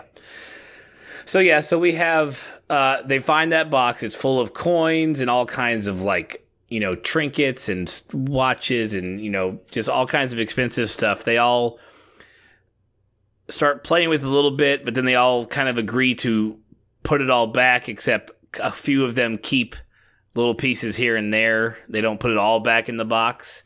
We mistakenly said that they found her rucksack before, and that's why he went on a snowmobile, but that is not true. They actually found her rucksack later on in the movie. I just read this somewhere, but at this point, they're all still drinking. The drunk guy has to go take a shit, so he goes out to the porta shitter, to the outhouse, and he's doing his business and, you know, cleaning up at the end. And the hot girl that was also a film fan comes in the outhouse with him and mounts him after he's just finished wiping, and then sucks on his fingers. And I don't care who you are and how well you do that act. No one needs to be sucking on fingers after that. And I don't care what you're trying to get roused up or going or whatever. Like, he doesn't need, and it would make more sense if even he himself, the actor portraying this character, didn't react like, oh, don't suck. Oh, well, fine. Suck on it, girl. Like, that's what he did. And I was like, why are you sucking on poop fingers? Like, I mean, but you act like his fingers were like directly in his ass. I understand that. And I'm not saying they would be, even if it was a clean takeaway. The character also gives that, oh, don't. Oh, well, I guess you're going to. All right. And I'm going to kiss you afterwards, girl. I mean, everybody's done some dirty shit, man. So she fucks him. Good on you, nerd guy. And they finish up, and like he saunters back into the cabin, like, and he looks like the cat who just ate the canary. He's like, I got, and grabs his beer and sits down. They're all like, what happened to you? Yeah, that motherfucker's got that like smirk on his face. His cheeks are hurting so bad. If my face doesn't say it all right now, then you've never experienced what I've experienced. Yep. So he explains it that she stays out there to finish any of her business she had to take care of, but then this is when she hears something outside the outhouse, and then you see like she sees somebody through the slots in it. And, she's sitting there, and then good on this actress, man. However they did this stunt, if they had to speed up the camera or if there was like fake legs or whatever, but she gets pulled through the outhouse, like through the toilet, like down into the shit. And at a quick pace that it was the actress. It wasn't like a stunt person. We saw her go from like it was her face and that actress who got pulled in there. Good on her for that stunt work, because if they yanked her with the cable, they yanked her good and hard through there. You know what I mean? And if it was like if there's like fake legs that popped up at the end, like as she was being, because you can get. It's not like she was getting pulled through a tiny hole. Like it ripped through the whole like it pulled her and the wood through. But it still kind of folded her in half a little bit and would have been real unnicely painful if it wasn't nice and, good on her for that stunt. However they did it, they pulled it off beautifully, is what I'm saying. Oh, yeah, she definitely got... I feel like it was one of those things where they're like, this is what we're going to do, okay? Like, here's the stunt, but we're not telling you when it's happening. Mm-hmm. Like, you'll feel the initial huh or, like, whatever that yanking is, and they were like, you probably have half a second to pucker up. Yank your head down as quickly as you can. And then they just fucking yanked her through it. Like, I just don't see on a movie with a budget like that, because I mean, we've talked about stuff and like read stories from big budget movies, and the way they have to do some of their stunts is the most just god awful way ever. Mm-hmm. Like, I think one that always bothers me, and this is why like Quentin Tarantino is kind of borderline creepy in my book. Like, there's a scene, I think it is in Kill Bill. You talking about the spit scene? Yeah. Mm-hmm. Like, it had to be him to spit on her, for one. Right. And two, and like, you're telling me in this day and age, like, we physically have to spit on someone to get a spit scene to happen, right? Right. And it's not like any of those actors in any of those movies are small time. Like, even the guys that are first introduced into like a Tarantino film or something like that already got some kind of credit somewhere, or you go, nope, that guy's just fucking good. Yeah. I'm pretty sure they just yanked her through that fucking porta potty. Like, somebody went up to the side of it, sawed it so it'd break easily, and they're like, sit on the edge. We're going to count to 5. And then at 2, they just fucking yanked her through the hole. Mm-hmm. Yeah. But good on her. But her face is great. Her face is great.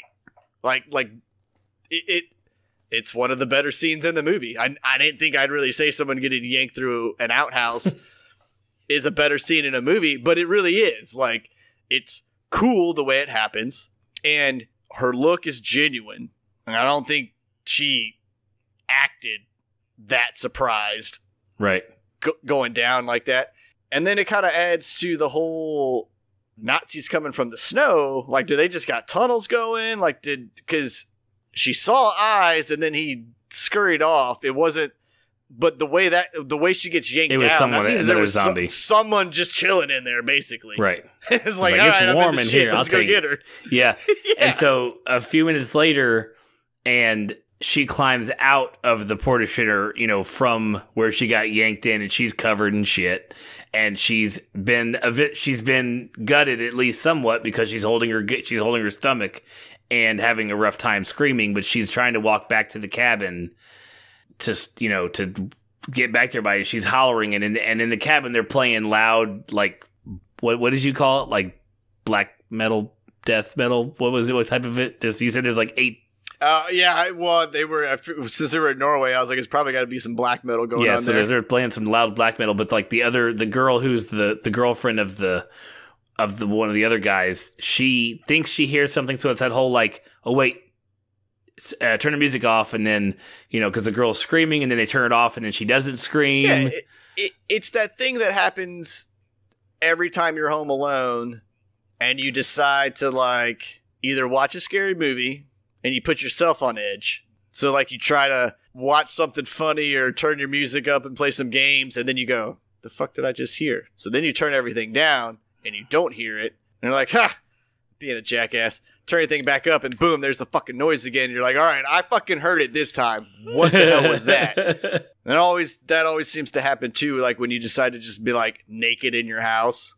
You're like, all right, I'm going to just be fucking naked. And then you go, why is someone walking through my front door? What the hell was that noise? Right, exactly. So she does that. They go to investigate. And as they're about to see her, she gets like linebacker tackled, like get drug out of the way from the door. Like, no, like they don't ever see her. She just disappears. How you don't see there's like a big bloody area of the snow, I don't know.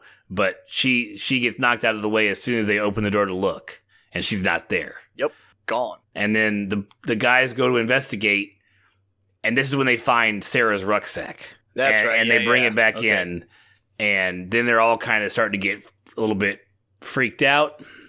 And Chris is the one who went to the porta shitter and got attacked and got attacked right there.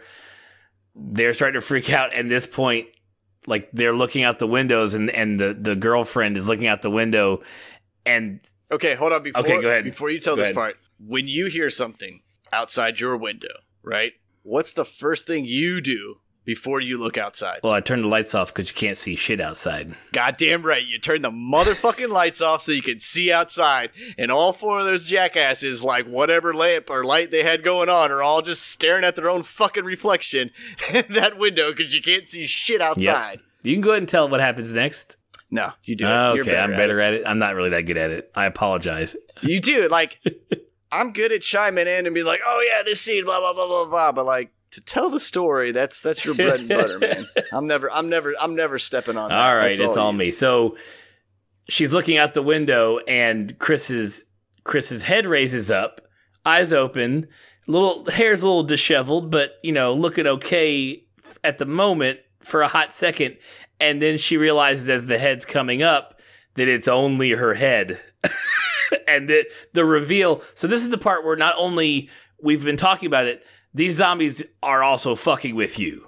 Like they're fucking with you because he blatantly did this just to be like, hey, your friend's fine. She's fucking not. And then, took the head away, and the girl screams and falls back into the rest of everybody. And she's like, they're out there. And then, God, this is when like all hell breaks loose, at least for a hot second, right? Pretty much. Yeah, because then the zombies start like breaking, they start having to bar doors and windows, and they're breaking through windows. And this is when, sadly, our nerdy guy who just got laid, because, hey, you had sex in a horror movie, so both of them are dead. He gets it hard. And this right here, the practical effects guys on this movie, you guys are fucking amazing. It is a beautifully shot. Do you mean... How many movies do you see someone get their eyes gouged out, and then you've already dug into their eyes?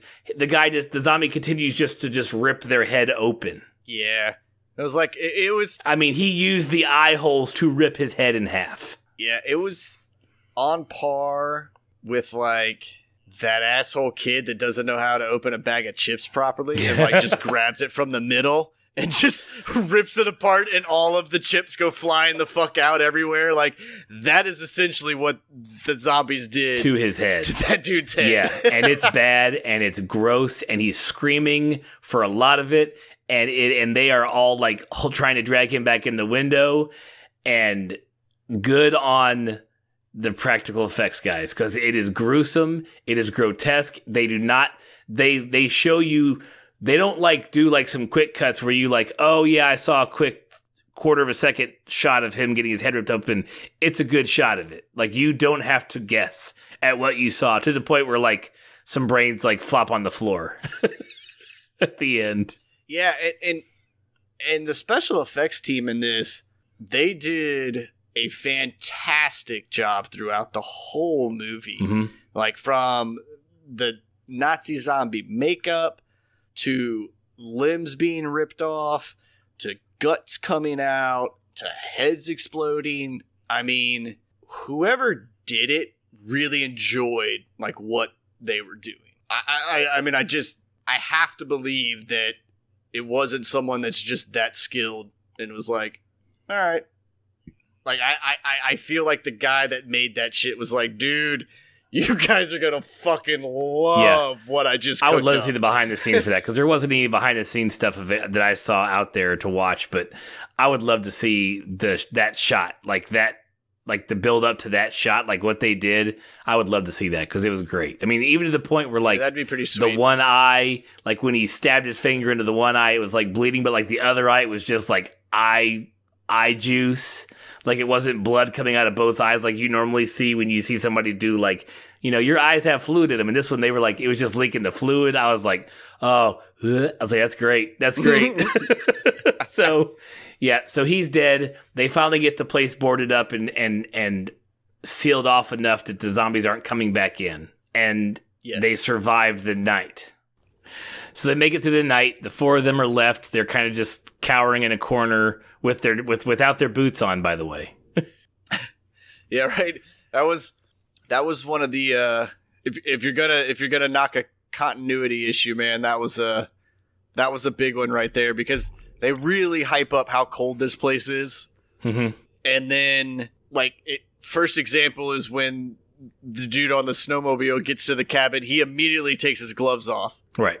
And you can tell that this is a cabin that is like fucking 4-post, maybe a couple in the middle, and like planks nailed to the outside. Because there's like scenes where like they specifically show that light's coming through it. Like, so you know that if it's as cold as they say it is on this mountain at this time of year, that cabin, after the attack happened, like, because most of the windows were broke. I think like the door was ripped off, like, and they makeshift board everything up. Basically, the air would be going. That place would be insanely cold to the fact that like they would all have frostbite. I feel like the next morning if they didn't have their gear on. And even if it wasn't cold, you would have your shoes on because zombies literally just bang through the door and the window, and you may have to run at any moment.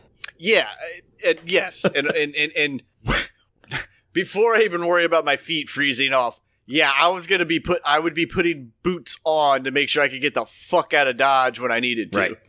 So they hatch a plan that some of them need to make a break for the cars to get out of there, and it's like, Well, basically, the Brainiac dude here comes up with the plan and like lays it all out, and then it comes to the question of, well, who's going to be bait? Right, because if we're going to run, someone else has got to draw them away. And so and then the camera does like the nice job of showing everybody, and then goes right back to the guy that told the story, like, it's going to be you.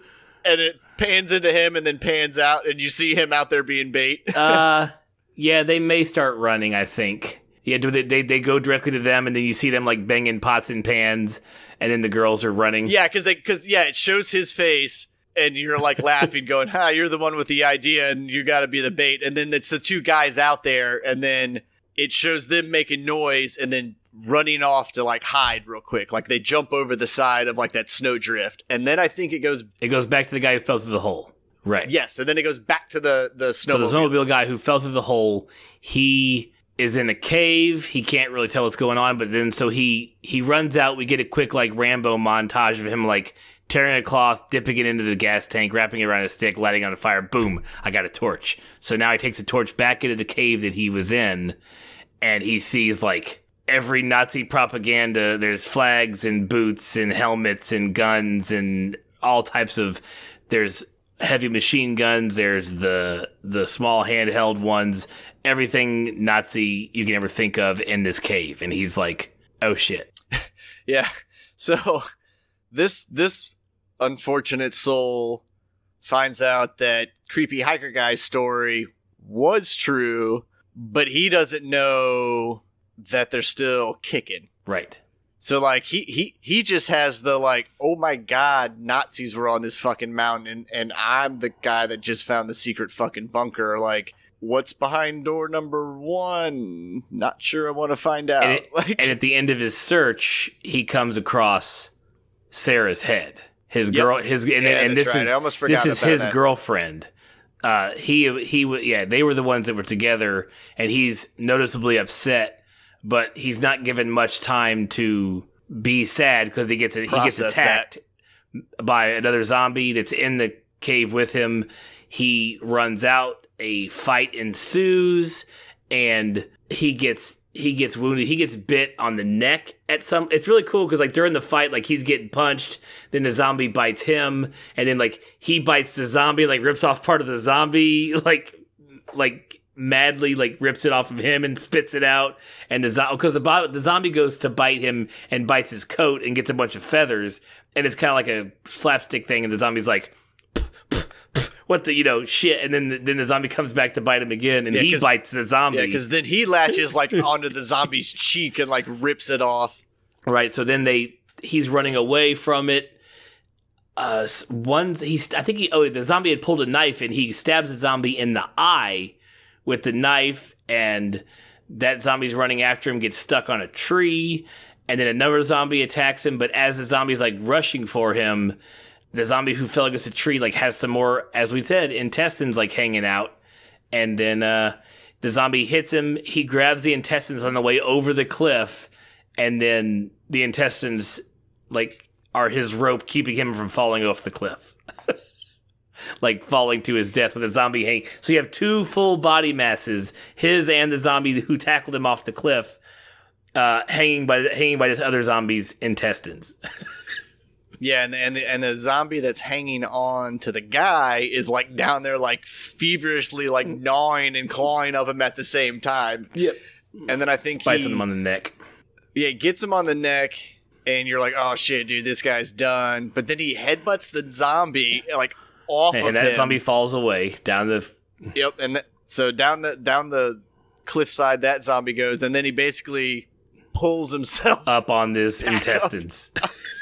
On the intestines. And then proceeds to be like the most badass of all, and takes fishing line and a fishing hook and sews his spurting neck wound shut enough to close the skin together, and then just duct tapes himself around the neck. Yeah, and this was like cool, like one of those other practical effects. Yeah, where it's done in such a gruesome but you could believe it way at the same time. And like I feel like that flap that he was going through really wasn't too far off his real skin, because you could, as he's like pulling that thing through, like I feel like there's a couple times where he got the hook through and you could like feel it get himself a little bit, and he's like, ah, too much, and then like redoes it a little bit. Yeah. It was practical effects on point this whole movie. So he tapes himself up. He grabs the MG-34 machine gun, which, if anybody who's not a huge gun nut, it's pretty much anytime you see a Nazi movie and they're shooting a machine gun, a belt-fed machine gun, it's the one they're shooting. He grabs it from the cave, straps it to the snowmobile, and takes off. And as he takes off, another zombie from under the snow is holding onto the back of the snowmobile, and unbeknownst to him is just, I mean, he doesn't notice that he does this, and he's driving back to the cabin. The zombie goes to stand up on the back of the snowmobile, and like a tree branch hits him all, slapstick comedy style. But he never knew it was happening, so it didn't fall right for me, because it would have been better if he had just aimed for a tree to knock him off. But the guy never even knew the zombie was there, so it was just kind of like a throwaway joke, really. See, I like it. But on the outside of that, it also lets you know something else that we learn later on in the movie at the very end, like the climax, which I don't want to give away yet, but I'll harken back to it at the very end. We're almost there, actually. So the guys have split up. The girls are running for their lives in the direction towards the vehicles. And as the girls are running, they are noticeably being like the zombies are. It didn't work. They're still coming at them. So I think one of them get. How does the girls get split up? It's one of those. One of them gets stuck. In what? Well, okay, so you see them running through the trees, and this is where you kind of see how fast the zombies actually are, because they're like zooming through these trees. And then when they pan to the girls, like it's legit. I mean, it's like any jackass trying to run in 2 feet deep snow. Like, I mean, they're moving, but they're not moving nearly as swiftly and as fast as the zombies are. And as they're like going through the trees, I think the one with the dreads gets like her foot stuck, basically going through the snow. Okay, and so the blonde takes off to distract them. And she's like, go on. And, so she's like trying to like pull herself out, if I remember correctly. It's a blur to me. I don't remember that part. All we know is that at some point the two girls get split up. The blonde girl gets attacked by the zombies. The one with the dreadlocks, who's the main guy's like girlfriend, the boyfriend girlfriend that were actually together. They split off. The blonde girl gets attacked. We wake up to like her point of view shot, and there's two zombies above her, like digging through her intestines again, and we get more like they're just playing with intestines, and she's kind of like making sad pain grunt noises, and she reaches over and pulls the grenade out of one of the zombies' belts, and you hear a pin click, like when you pull, like the normal noise you hear when you pull a pin on a standard American grenade, except I don't think it's the same noise you get when you arm a World War II style Russian grenade. I think you and I were like Googling around, and I think it's a pull cord on the bottom that's like a cord ignition, but whatever. She arms the grenade, and both zombies like look up like, huh? And then you see the Dreads girl running, and there's an explosion in the background. So the blonde girl took out a couple zombies with a grenade. Good for her. And then the other girl just keeps on hauling. She's not being pursued currently at that moment, at least where she's like in complete danger. So she's okay. And we leave her, and the guys are back in the cabin because they're back in the cabin, and they start trying to chuck Molotov cocktails. They're making Molotov cocktails and trying to throw them they're getting ready to throw them at the zombies. And literally the first one they light and go to throw out the window, they miss the throw and like set the entire cabin on fire. Yeah. It was one of those just like, yeah, it definitely came off as like, what the fuck, man? Come on, guys. Like moment in the movie. Mm-hmm. And I really think it was supposed to come off as anything that can go wrong will go wrong moment. Like it would almost been better instead of like him throwing it. He just dropped it. If like when he, well, yeah, like when he lit it, like a zombie popped through the glass, like pushed a tan in or something, and like he dropped it, and it was like, oh fuck, But this was like, haha, we did it. And you're expecting them to like at least go, all right, cool, man. Like we're gonna fucking watch a zombie get set on fire, then sweet. And it's just it's watching your friend do something they can't do. Right.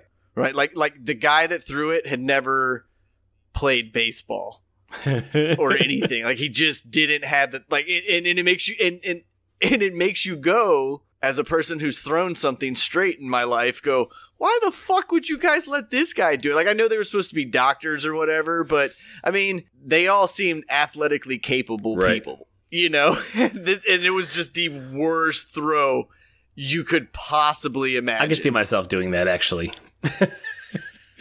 So, yeah. So they set the cabin on fire. They run out of the cabin to the shed near the cabin. Very, very like Evil Dead-esque, like it's they arm themselves with everything from hammers to sickles to there's a chainsaw in there, and they go out to begin the fight with the zombies. Yeah, and it's so funny because it's not once have you seen the shed before in any shot, and I don't really think they ever mention it. Right. Okay. Throughout the movie at all.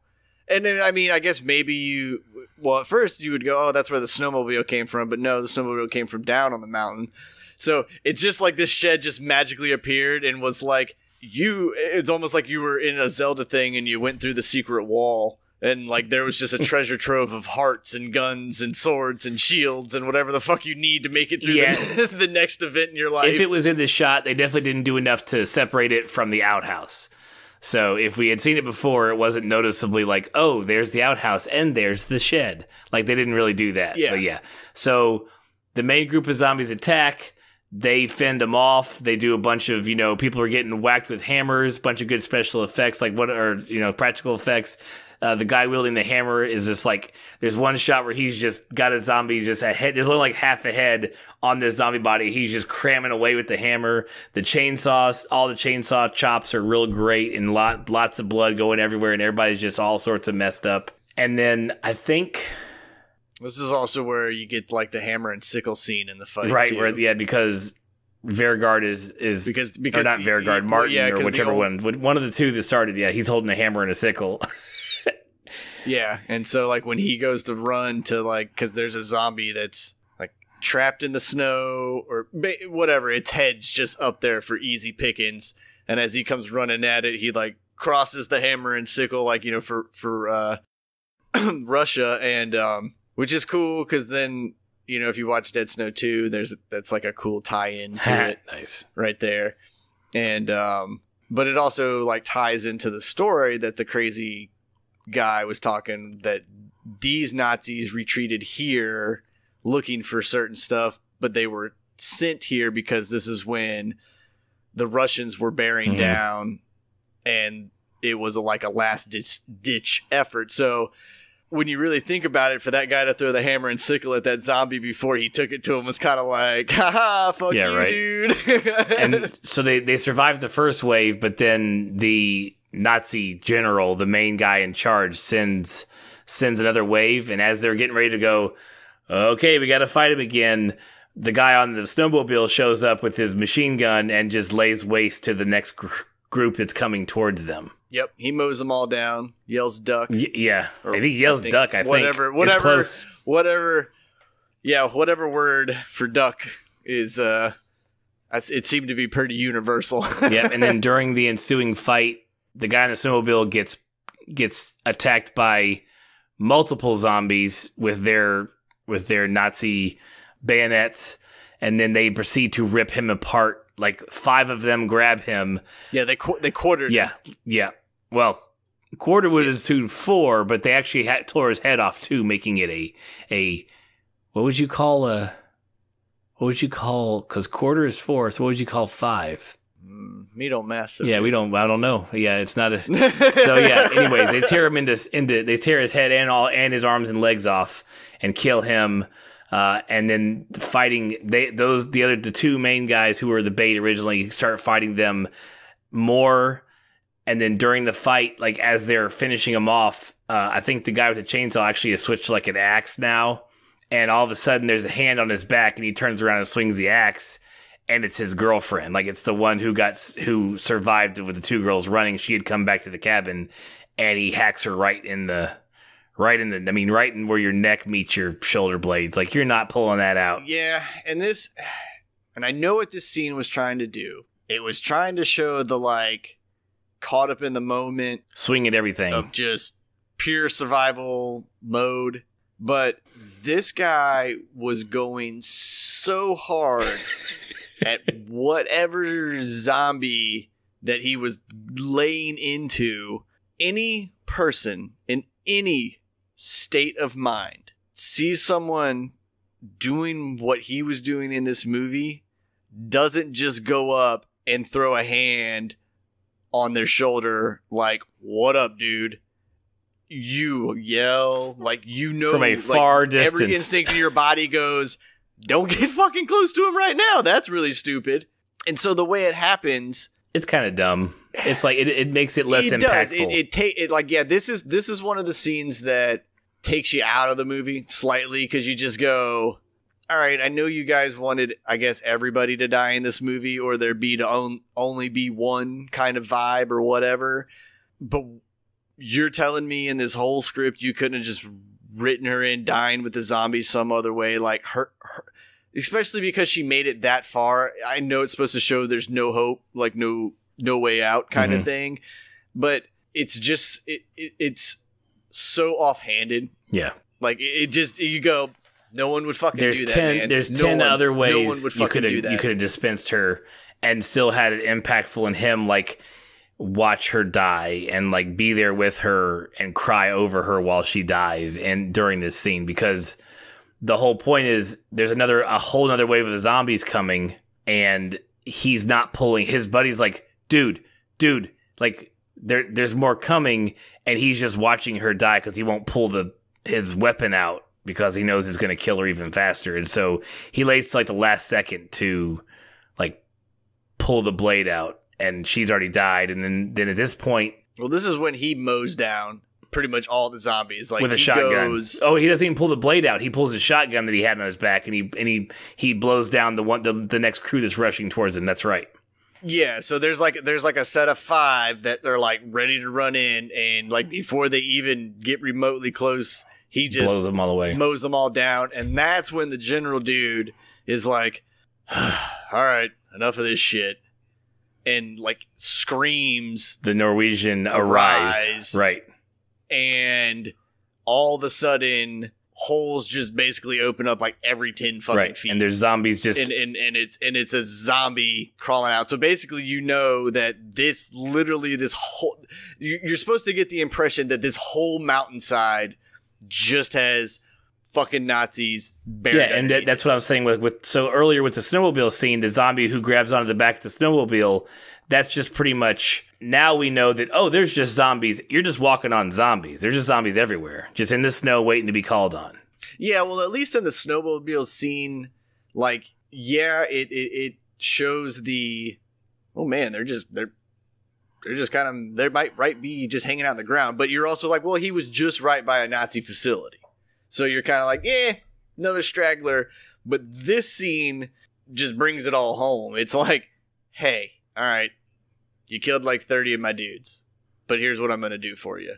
And then it's just a whole mountainside full of zombies. And like both the guys are like, whoa, time for us to skedaddle. Yep. Because they don't even make an attempt to fight this next wave. They just take off running. To, at some point during the fight, the guy gets bit in the arm, and he has to cut his arm off with the chainsaw. Like, there's that whole scene. That kind of happened at the very end before right before he yells Arise, like the last one he's fighting. Yeah, I think that happens in the mid part of the Arise. Yeah, before the Arise, like the last zombie he's fighting. Yep. And then, so he does the whole Evil Dead throwback, like cuts his arm off. And he gets up like, all right. And he's laughing like, pointing at his arm. He's completely lost it. He's just laughing, and then I think that's when they both kind of square back up to the I guess Nazi general or whatever he is, and another one pops out of the ground and bites him in the dick. Oh yeah.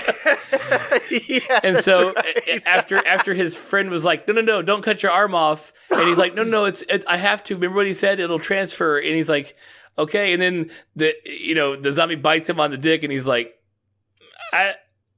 he's like, no, don't do that.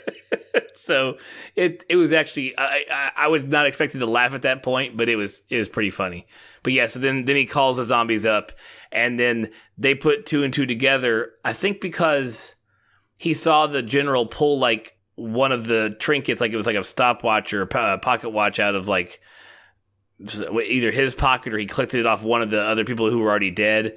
And he's like, oh shit, it's the gold. And so they hightail ass towards where the cabin's all been burnt down and start digging around for the box, while being pursued by the horde that he has just risen from the ground. Yeah, and he finds the box as they all come upon them, hands the box to the general, and the general... How does the little guy how does the smaller guy get killed? Because the guy who survives it... Well, the one of the guys that's running, the smaller dude, he gets chased down, and then remember he punctures himself, because this was the other stupid death. During the run. We're just like, what the fuck? So like when they're getting chased, he gets whacked in the head. Yeah, he gets like wounded. Oh, that's right. You're right. This is when we see the Nazis like flying through the woods, and one comes at an ungodly angle at a very high speed from out of nowhere and clips him in the head. Yeah, with a stick or a hammer or something. And instead of him dying there with like his head exploding and it being cool or something like that, just like, oh, damn, dude, that fucking zombie got you. Yep. He comes around enough to like know that his fucking head's bleeding wide open, but then stumbles into a tree hard enough that it pierces his stomach and like hooks his intestines, and then he's supposedly stumbling away, so wounded from the head wound that like none of that registers, and he's stumbling off into the woods, pulling his entrails out. Just a long string of yet again intestines. And then he gets swarmed. I think he gets caught. Yeah. So the other guy makes it down to the cabin, gives the box over to the general as he shows up, the Nazi general zombie. Then they disperse. Like, they're like, okay, thanks. And he's allowed to leave, and he gets 45 minutes down the road to the car, gets in his car. He's he's just beat. He's worn out. He's bloody. He's missing his arm. And he's fumbling with the seatbelt, and you couldn't even tell it was a long day of shooting or if this was planned, but the seatbelt catches when you pull it too fast, and he's crying. He's like, God, just please fucking come on. He gets it hooked. He's trying to plug in. Of course, the arm that's missing is the one that puts the car key in. So he's trying to fumble with his left hand, trying to put the car key in the ignition, and one of the Nazi coins falls out of his pocket. One, I believe his girlfriend slipped into his pocket way back when they found the box, and he picks it up and because he wasn't going to take anything. He didn't know he had it on him. I remember them showing a shot of her slipping a coin into his pocket way early. I forgot to mention it, but she does that. Yep. she slides it into his snow pants you'll thank me later kind of thing, when we realize that this is fucking gold and we're all filthy rich. Yep. And so he picks it up, and when he leans back and picks it up, and you see the window of the car, what was empty earlier now has somebody standing in it, and it's the general or the Nazi zombie general, and all you see is him punch through the window, and then it goes to credits. Yep.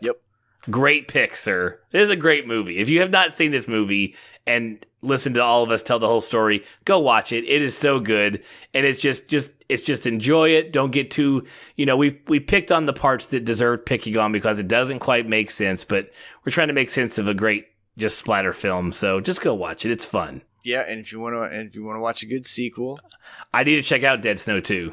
Watch Dead Snow 2. I think it's called Dead Snow 2: Red vs. Dead. Yep, I believe that is correct. But yeah. And most of that movie, I think, if I remember correctly, is in English. Nice. There's supposedly an English dub of this one, but I don't have that version. I did not have that version. I feel like it would take away from it, honestly. Sometimes it does. Some of those movies that I don't think there would be no good way to dub that movie where you're just okay, their mouths are, it bothers me. It bothers me now that the words are just not remotely syncing up with their mouths, because Nordic languages, it's fucking 3 sounds. True. Man. That means a whole goddamn sentence. That'd be a paragraph for us over there because of the way they combine, words.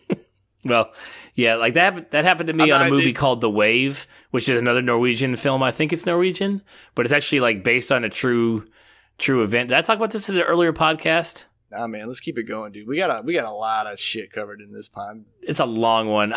This will take real quick. There's a fjord that currently exists that has a crevice. There's a town in the back of the fjord. Okay, so I think I know what you're talking about. And once that shit's gone, they're flooded. It's happened before. It's happened before, in 1908 or something. Chunks of the part that's out towards the main water, so the town's in the back of the fjord, which is kind of like an inlet, I would call it.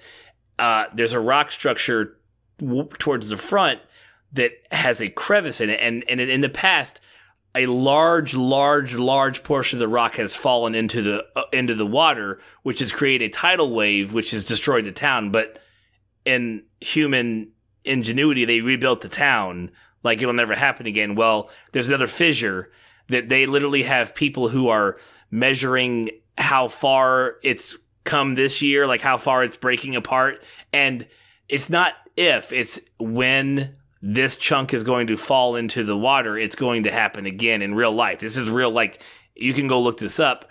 This movie is about when that happens, and it's a disaster flick, but it's focused on this one big wave. And it is an exciting movie, and it is well done and is well shot, and the people who dubbed it were phoning that shit in. So do not watch it with English dub. Read for this. I read for this movie because the dub was so bad. Yeah, see, that's what I'm saying. You're right. I think if you watched the English version of the film, it would take away from it. Yeah, because the actors are doing such a good job. The people who are dubbing it are not giving the vocal attention or the inflection they need to as the actors are doing. So you miss out. So yeah. Anyways, thanks for listening. It's been a long one. We talked about some interesting things today. Please tweet at us if you have any comments about peanut allergies or dead snow or Nazis looking cool. I didn't say that. Corey said that one. Sorry. It's not a popular opinion. God damn it. The outfits are cute. Damn it, why do your outfits look so cool? But you're such an evil. Why does that have to be associated with evil? Damn it. Right? Yeah. Yeah. All right. Thanks for listening. We love all you guys that make it all the way this far. We love you the most. And we'll catch you guys next week for a rousing retelling of Event Horizon. I can't wait. See you next week. All right, guys. See you.